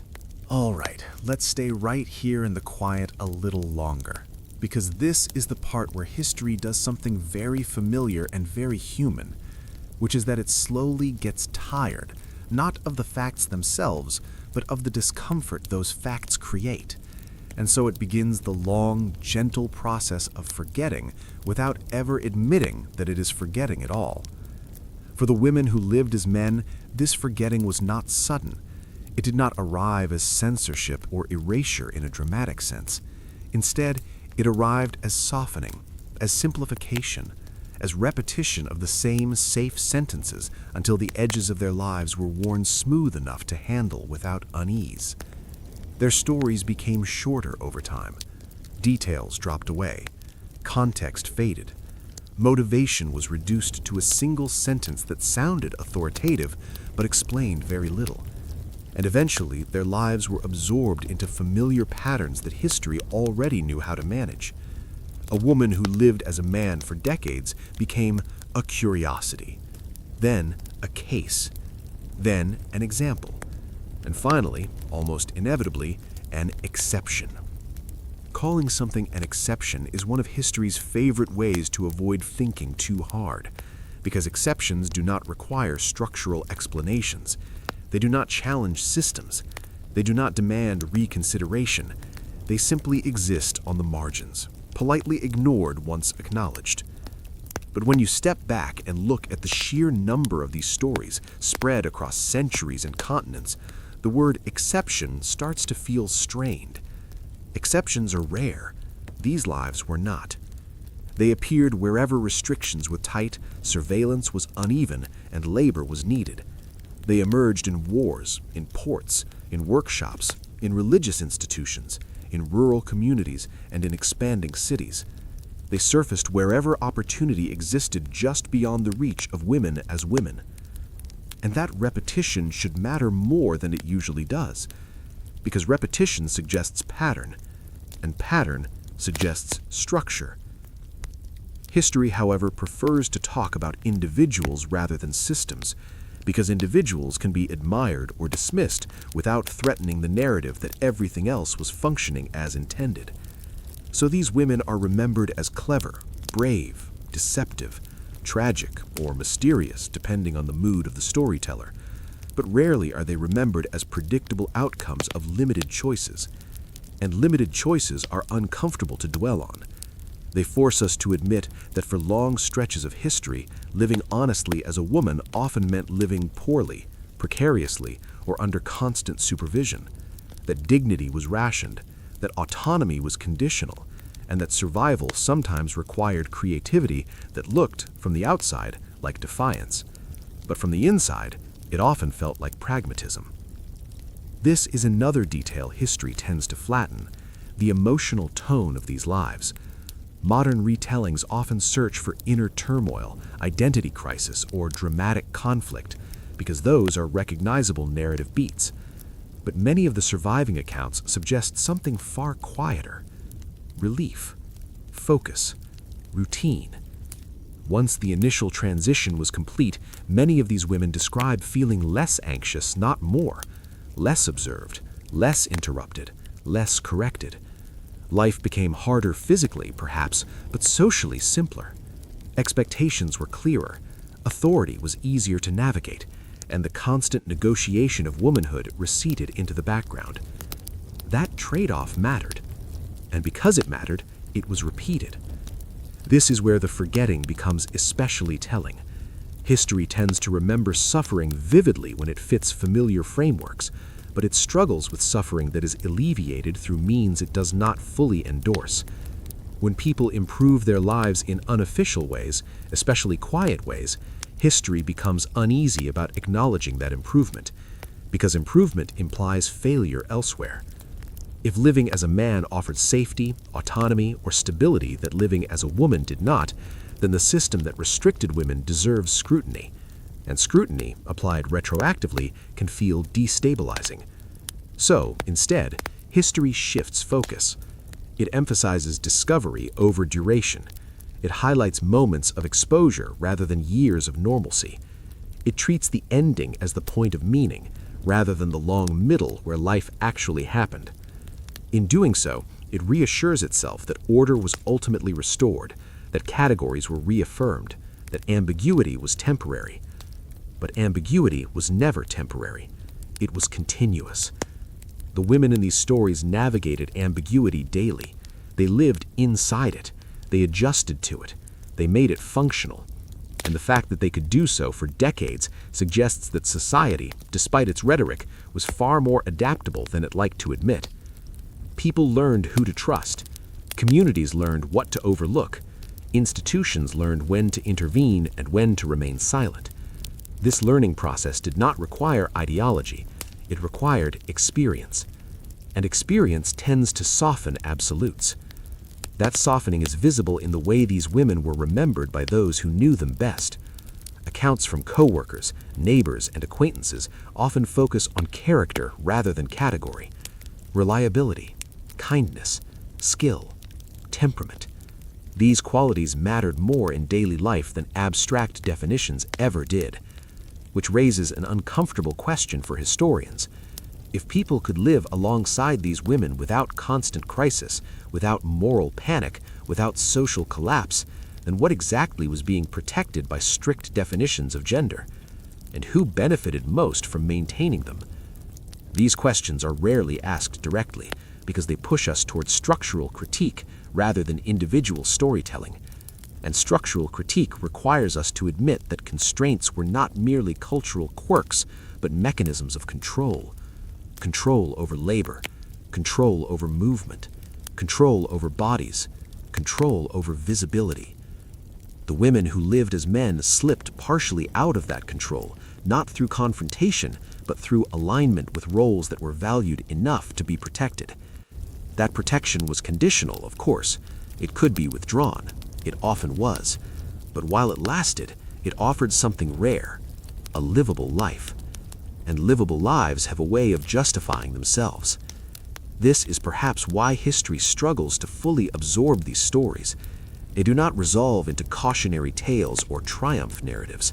They sit uncomfortably between them, insisting that survival is often negotiated quietly rather than won loudly. They remind us that most people in the past were not trying to make statements. They were trying to get through the week, to pay rent, to avoid punishment, to keep working, to keep eating, to keep being left alone. And when a particular arrangement allowed that, they kept it. As this part stretches on, let's notice how little spectacle is actually required to unsettle historical certainty. These women did not overturn institutions. They did not rewrite laws. They did not demand recognition. They simply lived differently consistently enough that others adapted around them. That adaptation is the story. It tells us that history is not only shaped by rulers, wars, or proclamations, but by countless small decisions made by ordinary people responding to constraints. Decisions that accumulate quietly until they reveal the gap between official narratives and lived reality. The lives of women who lived as men sit squarely in that gap. They are reminders that the past was never as orderly as textbooks suggest, that categories were enforced unevenly, that people found ways around limitations not through rebellion, but through patience and observation. And perhaps most importantly, they show us how easily history forgets what it finds inconvenient. Forgetting does not always look like denial. Sometimes it looks like simplification, like repetition, like telling the same version of a story until it feels natural, even if it leaves large parts out. But those parts remain, quietly, in the background. They wait in archives. They surface in footnotes. They appear briefly, then recede again. And every time they do, they offer the same gentle challenge: to slow down, to resist neat conclusions, and to remember that many lives were lived fully without ever fitting the stories we prefer to tell about the past. All right, stay there. Just one more slow breath in the dark. All right, let's let the night stretch just a little further, because this final drift is not about endings in the neat sense, but about what lingers once the stories stop being told actively and begin existing quietly, the way certain thoughts stay with you long after the lights are off and the room has gone still. By now, it should feel clear that the women who lived as men were never really hiding in the shadows. They were standing in plain sight, performing labor, forming routines, aging alongside everyone else, and becoming part of the social fabric so thoroughly that removing them would have caused more confusion than leaving them alone ever did. That is not the mark of deception. That is the mark of integration. And integration is something history is strangely reluctant to acknowledge, because it suggests that the systems we imagine as rigid were actually porous enough to absorb difference without collapsing, as long as that difference did not demand explanation. Most of these women understood this instinctively. They did not seek visibility, they sought durability. They built lives that could withstand scrutiny precisely because they avoided attracting it, and they learned, often through observation rather than instruction, that consistency was more convincing than performance. You show up long enough, you do the work well enough, you become ordinary. And once you are ordinary, people stop questioning you. This ordinariness is what survives longest in memory, even when official records try to overwrite it. Ask communities how these individuals were remembered, and you rarely hear descriptions focused on gender. You hear about reliability, about habits, about personality quirks, about who always arrived early, who drank too much tea, who never seemed to sleep enough. These details persist because they mattered. They mattered far more than anatomy ever did, at least in daily life. History, however, is rarely interested in daily life unless it can be made symbolic.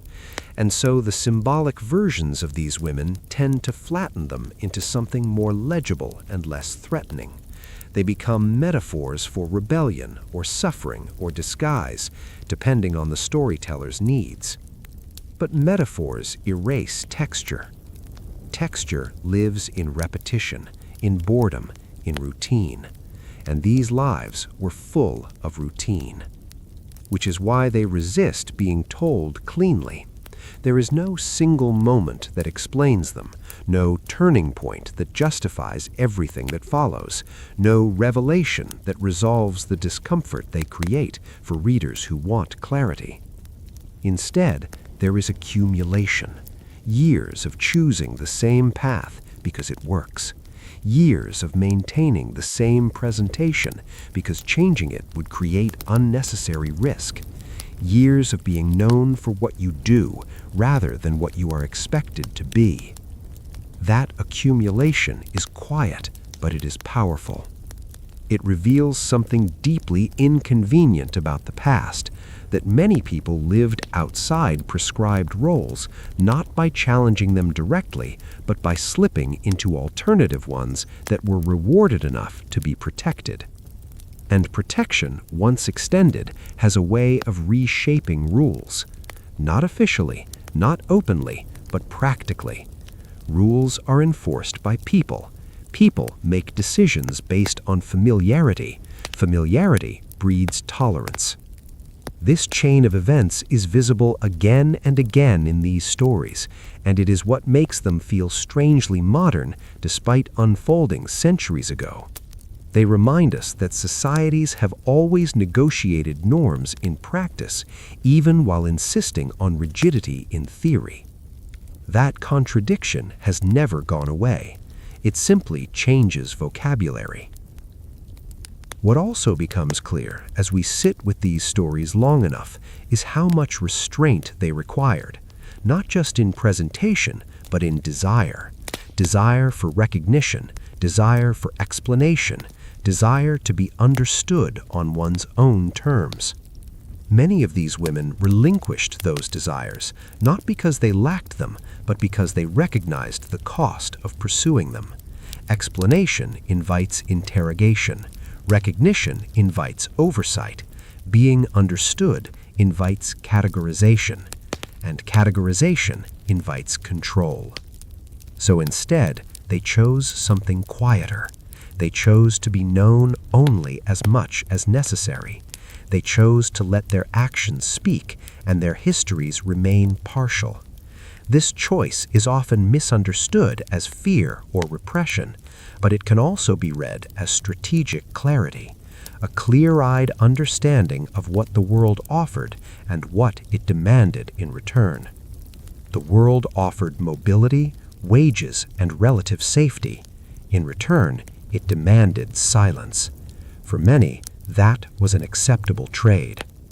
And when that trade is repeated across so many lives, it stops looking like individual pathology and starts looking like a systemic negotiation that history simply never formalized. Which brings us to what remains after the disguise, after the life, after the discovery. What remains are records that do not quite agree with one another, memories that resist correction, communities that remember a person one way, and institutions that insist on remembering them another, biographies that hedge, footnotes that argue with the main text, archives that quietly contradict themselves. These inconsistencies are not flaws, they are evidence. Evidence that the past was lived more flexibly than we often admit. Evidence that people navigated constraints with patience and ingenuity. Evidence that identity, when lived consistently, becomes real regardless of official recognition. And, perhaps most importantly, evidence that history itself is less authoritative than it pretends to be. Because history is not a neutral observer. It is an active participant in forgetting and remembering, choosing which details to emphasize and which to soften until they no longer disturb. The women who lived as men disturb history, not because they are shocking, but because they are mundane. They show us that survival often looks like adaptation rather than resistance, and adaptation, when successful, can quietly undermine the very rules it appears to obey. They lived proof that the system could bend, and bending systems make people uneasy. So history smooths them out, it rounds the edges, it tells their stories gently, cautiously, often incompletely. And yet the stories persist. They persist because they answer a question many people never stop asking, even if they never articulate it. What does it take to live a life that works when the options offered to you do not? These women answered that question not with theory, but with practice. They found what worked. They stayed with it. They endured. And in doing so, they left behind something quieter than a legacy, but perhaps more honest. They left behind examples. Examples of lives built within constraints rather than outside them. Examples of dignity achieved through consistency rather than recognition. Examples of how much of history exists in the space between what is allowed and what is tolerated. As we let this final part settle, there is no grand conclusion to offer, no moral to underline, no lesson to insist upon, only an invitation to read the past more slowly, more generously, and with greater attention to the long, unremarkable stretches where most people actually lived. Because it is there, in those stretches, that these women made their lives, quietly, persistently, successfully. All right, that's enough drifting for one night. Let the stories fade where they naturally do. All right, let's keep the room dim and the pace slow, because this last stretch is not about conclusions or summaries or tying anything neatly into a bow, but about the way these lives simply continued, often without witnesses, long after history decided it had already taken what it wanted from them. Because one of the strangest habits history has is this belief that once a story has been identified, labeled, and archived, the living part of it somehow stops mattering, as if meaning only exists at the moment of discovery, and everything afterward is just fading background noise. But for the women who lived as men, the background noise was the point. Their lives did not pivot dramatically after they settled into their chosen roles. There was no constant sense of risk, no perpetual adrenaline. Instead, there was routine, the slow accumulation of days that looked mostly like one another, punctuated by fatigue, minor frustrations, and the occasional quiet satisfaction of having made it through another week without interference. That rhythm is easy to overlook because it lacks drama, but rhythm is what sustains people. And sustained living over years and decades does something subtle but powerful. It normalizes what once seemed unusual. Over time, neighbors stop remembering that there was ever anything to question. Co-workers stop seeing difference. Communities adapt not because they have reached ideological clarity, but because they have grown accustomed. Familiarity, as it turns out, is one of the strongest forces in social life.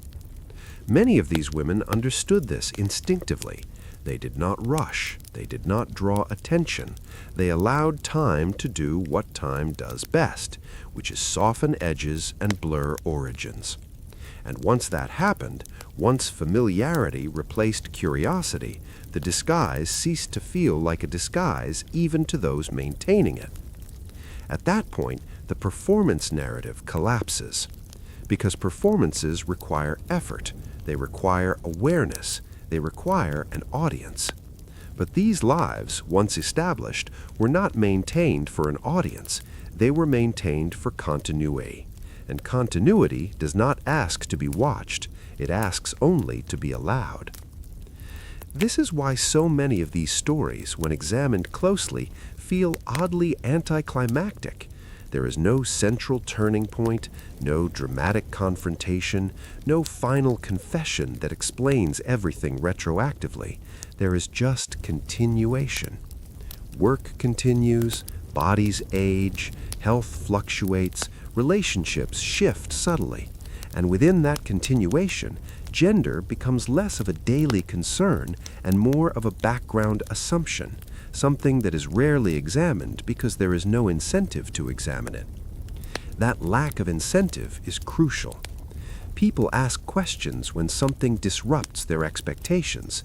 When nothing is disrupted, curiosity fades. And once curiosity fades, tolerance quietly solidifies into acceptance, even if no one ever names it as such. This is one of the most persistent misunderstandings in how these lives are later described. Acceptance did not always arrive through moral awakening or social progress. It arrived through boredom, through routine, through the realization that there was simply nothing to be gained by interfering. Interference costs energy. Energy is finite. People conserve it.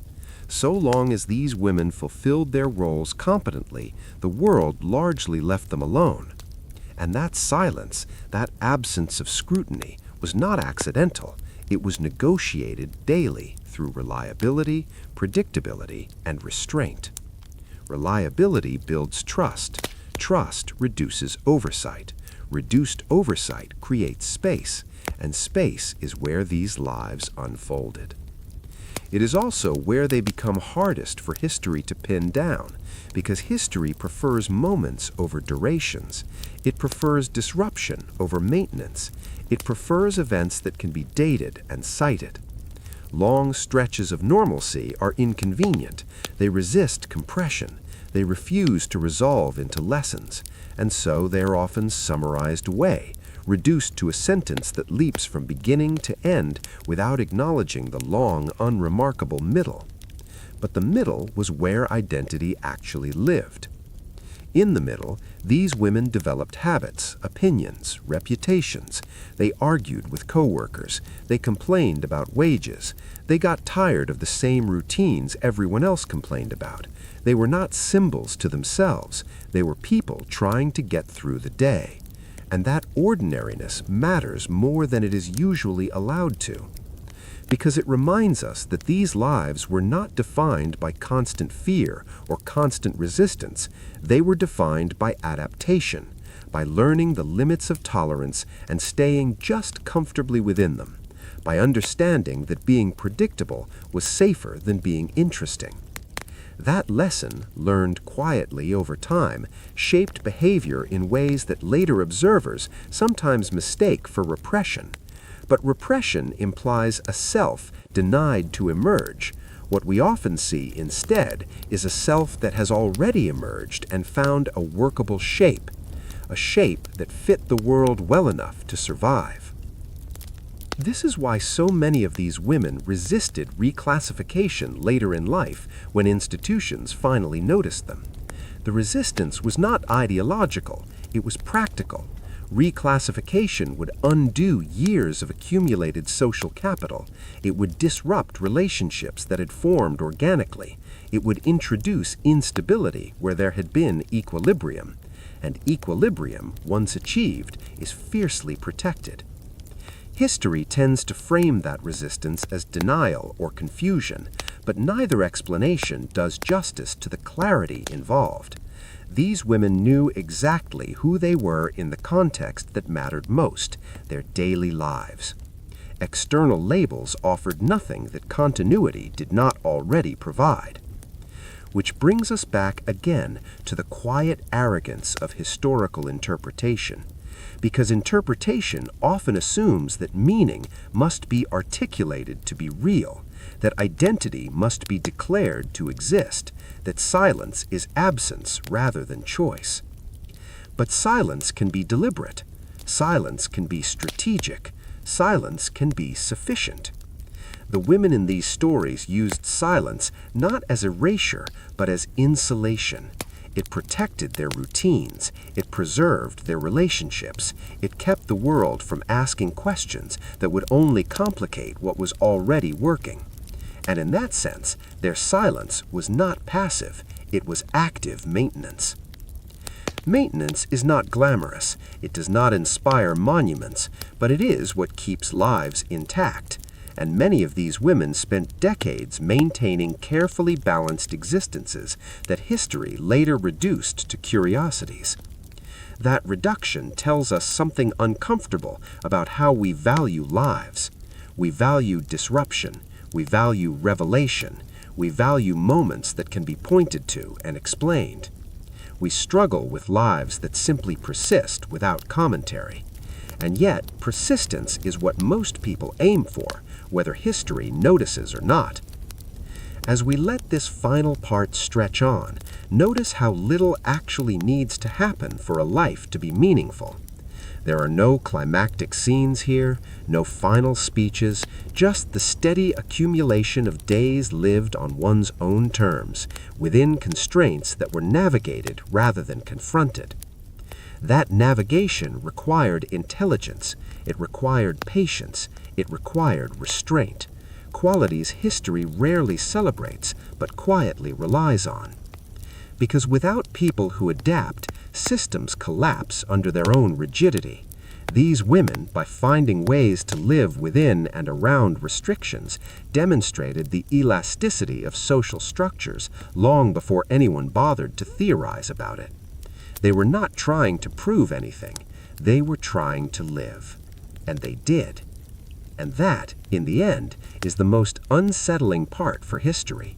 Not that these women existed, but that they existed successfully, often for decades, without requiring the world to change in order to accommodate them. The world adjusted anyway, quietly, reluctantly, practically. And once adjusted, it largely forgot that it had ever been rigid in the first place. So, if there is anything to take from this final drift, it is not a lesson about disguise or identity or transgression, but about endurance, about the long, patient work of making a life livable when the options offered are insufficient. These women did not wait for permission. They did not demand understanding. They did not insist on recognition. They found a way that worked. They stayed with it, and they let time do the rest. All right. That's enough now. Let the room stay quiet. Let the stories rest where they naturally settle. All right, let's settle back in. Because by this point, the night has gone quiet enough that history starts doing what it always does when no one is watching too closely, which is attempting to organize things that were never meant to be tidy, to label lives that resisted labels not through rebellion, but through simple persistence, and to reduce long, complicated existences into a few uncomfortable sentences that sound confident while explaining almost nothing. This is where the historians arrive. Not the people living the lives, not the neighbors or co-workers or companions who actually knew these women day after day, but the later voices, the academic ones, the archival ones, the ones armed with terminology, frameworks, and an overwhelming desire to be correct. And correctness, as it turns out, is often the enemy of accuracy. Because when historians encounter women who lived as men for decades, they tend to ask the same narrow set of questions over and over again with remarkable confidence. Were they deceiving others or themselves? Were they motivated by sexuality, by trauma, by ambition, by pathology? Were they exceptions or representatives? Were they conscious of what they were doing in modern terms? And every one of these questions quietly assumes that the answer must be singular. But these lives refuse singular answers. Some women left behind journals that described their choices pragmatically, almost boringly, as though they were discussing weather patterns rather than identity. Others left no personal words at all, forcing historians to project intentions based on circumstance alone. And in both cases, the result tends to say more about the interpreter than the subject. When evidence is thin, imagination rushes in to fill the gap. And imagination, unfortunately, loves drama. So lives that were largely quiet become framed as daring masquerades. Long years of ordinary labor are described as elaborate performances. Stability becomes suspense, routine becomes risk, and the slow accumulation of trust gets rewritten as trickery. It makes for better storytelling, it just makes for worse history. Because the truth, the deeply unexciting truth, is that most of these women were not thinking in symbolic terms. They were thinking in practical ones. Can I earn a wage? Can I avoid surveillance? Can I move freely? Can I remain unbothered? Can I continue as I am? These are not ideological questions, they are survival questions. And survival does not always leave behind tidy explanations. What becomes especially clear when reading these cases back to back is how inconsistent the reactions were when discoveries did occur. Some authorities punished, some ignored, some corrected paperwork and moved on. Some communities resisted interference, some eagerly participated in reclassification. There was no universal response because there was no universal rule that was ever actually applied consistently. Which complicates the idea that these women were breaking laws in any meaningful way. Often, the laws existed mostly on paper, enforced only when someone decided enforcement was necessary. And necessity, in bureaucratic terms, is often less about principle and more about inconvenience. If discovery created more work than ignoring it, it was often ignored. If discovery threatened institutional authority, it was corrected. If discovery embarrassed someone powerful, it was buried. And if discovery occurred after death, it became a curiosity rather than a crisis. This selective enforcement tells us something important about how power actually functioned. It was not rigid, it was situational, and these women, knowingly or not, learned to navigate those situations with impressive accuracy. They chose environments where scrutiny was low. They selected roles that rewarded competence over conformity. They avoided situations that required intimate verification. And over time, they built lives that were resilient precisely because they were unremarkable. Unremarkable people attract less attention. Less attention means fewer questions. Fewer questions means safety. This pattern repeats across centuries, continents, and cultures, which makes it increasingly difficult to argue that these lives were aberrations. They were not rare accidents, they were recurring responses to limited options. History just prefers to talk about them as surprises. Even language struggles here. Terms shift depending on era, discipline, and agenda. Disguise, passing, cross-dressing, identity, performance. Each word carries assumptions that do not always apply cleanly to lived experience. And once a term is chosen, it tends to shape interpretation more than evidence does. But the evidence, sparse as it often is, keeps pointing back to the same reality. These women lived as men because it worked. It worked socially, it worked economically, it worked emotionally, at least enough to be preferable to the alternatives. And that preference is what modern readers sometimes find hardest to accept, because it challenges comforting narratives about progress, liberation, and choice. It forces us to acknowledge that for long stretches of history, autonomy was not about self-expression, but about strategic silence, about knowing when not to explain yourself, about understanding that being understood was not always the goal. Sometimes being left alone was. This is why so many of these stories end quietly, with no declarations, no confessions, no clarifying moments that satisfy modern curiosity. The women involved did not feel compelled to justify themselves, because justification assumes an audience entitled to explanation. They did not grant that entitlement. Instead, they lived, and then they stopped living, and what followed was everyone else trying to make sense of that fact without ever having been invited into it. History predictably struggled.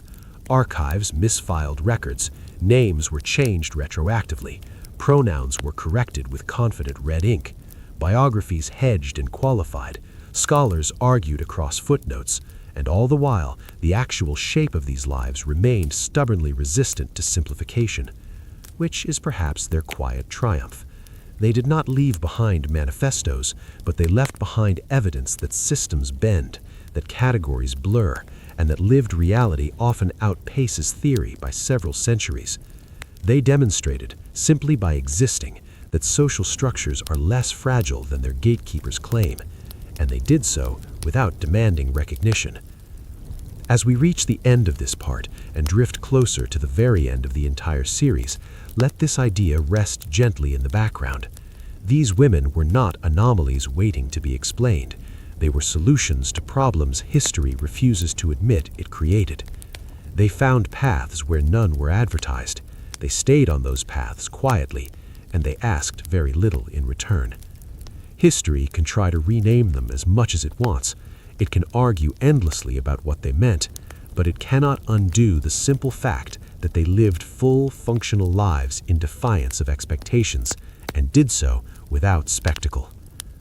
All right, stay still, just a little longer now. All right, let's keep going. And this time, we're not rushing anywhere, because the 19th century is where these stories really start to stretch out and settle in, where disguises stop being temporary solutions and start looking a lot like permanent lifestyles. Not because the women involved were chasing thrills, but because going back simply made less sense than staying put. By this point, the world is changing, but not evenly. Factories are appearing, cities are swelling, science is advancing just fast enough to be exciting and just slow enough to remain deeply sexist. Women are still barred from formal education in most places, especially in medicine, law, and theology, which is unfortunate because those fields are suddenly very important and very well paid. And once again, history presents women with a familiar problem and a familiar workaround. So let's drift toward medicine, because if there is one profession that combines authority, privacy, and an almost impressive level of denial, it's 19th century medical practice. Here we meet James Barry, or rather the person history knew as James Barry for over 50 years. Born around the end of the 18th century, Barry entered medical school in Edinburgh at a time when women were very clearly not allowed to do that. And yet, there he was, enrolled, studying, graduating, no fuss.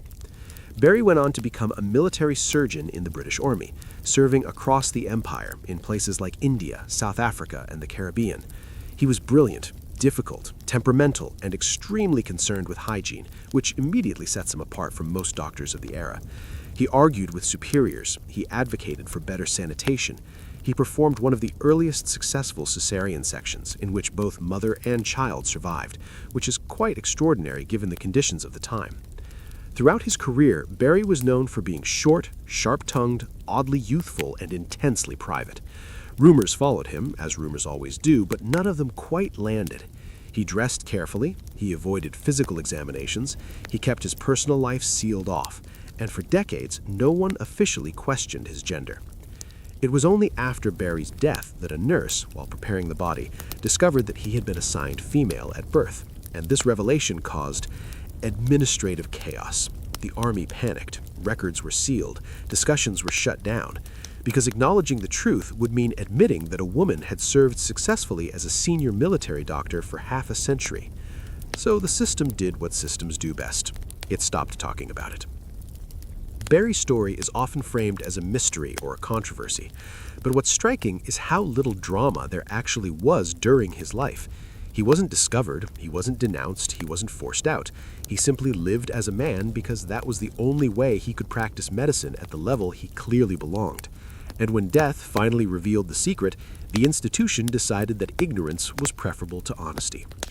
And once you notice that pattern, you start seeing it everywhere. Let's float sideways into religious life, because monasteries and convents, despite their strict rules, were surprisingly porous environments. They were insular, they valued obedience and routine, and they often assumed that anyone who followed the rules properly must belong there. Throughout the Middle Ages and early modern period, stories circulate of women who lived as monks for years, sometimes entire lifetimes, without detection. Some of these stories are wrapped in legend, softened by time, but others are disturbingly plausible. One recurring theme is the woman who enters a monastery as a young man, lives quietly, devoutly, and obediently, and is only discovered after death. And in many versions of these stories, the response from the religious community is not anger, but reverence. The disguise is reframed as humility. The deception becomes devotion, because again, the work was done, the vows were kept, the system functioned. What's almost soothing about these accounts is how little anyone wants to interrogate them. Once holiness is established, the details become inconvenient, and so they are gently ignored. Now let's move back into secular society, where gender rules are theoretically clearer and practically just as flexible if you know where to stand. By the 19th century, urban anonymity makes long-term disguise easier than ever. Cities are crowded, people move frequently, records exist but they're inconsistent, and if you present yourself confidently enough, most people will take your word for who you are. This is where we begin to see women living entire adult lives as men, not just for work, but for companionship, for marriage, for stability. One such case emerges in Ireland with Albert Cashier, born Jenny Hodgers. Cashier lived as a man for decades, serving as a soldier in the American Civil War, then working various jobs across the United States. He was small, quiet, and reliable. He paid taxes, he voted, he lived with other men. He maintained his identity with such consistency that even those closest to him never questioned it. It was only late in life, after an accident and declining health, that doctors discovered his biological sex. And even then, many people who had known him for years refused to accept it. They continued to refer to him as Albert. They defended his right to live as he always had. The state eventually disagreed, institutionalizing him and forcing him into women's clothing, a move that caused visible distress. And this is one of the few moments in these stories where history allows itself a flicker of cruelty, because Albert's life had worked, the system had accepted him, and it was only when his independence was taken away that gender suddenly mattered again.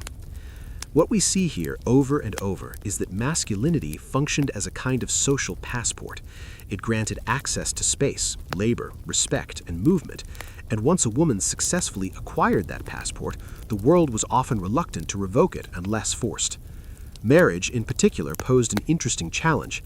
There are documented cases of women marrying women while living as men, relationships that lasted years, sometimes decades. In many cases, the spouse knew. In others, it's unclear. Privacy norms were different, expectations were different, and companionship, more than biology, defined marriage in many working-class contexts. When such marriages were discovered, courts struggled. Charges ranged from fraud to sexual misconduct, but verdicts were inconsistent, sometimes harsh, sometimes surprisingly lenient, and often deeply confused. Because how do you prosecute someone for successfully performing a role society insists is natural? As the 19th century drifts toward its end, we begin to see the slow emergence of medicalized understandings of gender, and with them, new forms of scrutiny. Passing becomes harder, surveillance increases, and yet women continue to find ways around barriers, because barriers, by their nature, invite testing. What's important to remember is that these women were not united by ideology. They did not share language. They did not know they were part of a historical pattern. Each made a decision in isolation, responding to immediate circumstances, poverty, curiosity, talent, love, fear. And yet, taken together, their lives form a quiet counter-history, one where gender is less a fixed truth and more a negotiated arrangement, upheld by habit and convenience. As we continue, we'll move into the 20th century, where wars become global, records become stricter, and gender roles are loudly proclaimed even as they are repeatedly undermined. We'll meet women who fought in modern armies, worked in industrial jobs, and lived under male identities well into an era that claimed to be more enlightened. So stay comfortable. We're still moving slowly, and history, as always, is pretending not to notice what's right in front of it.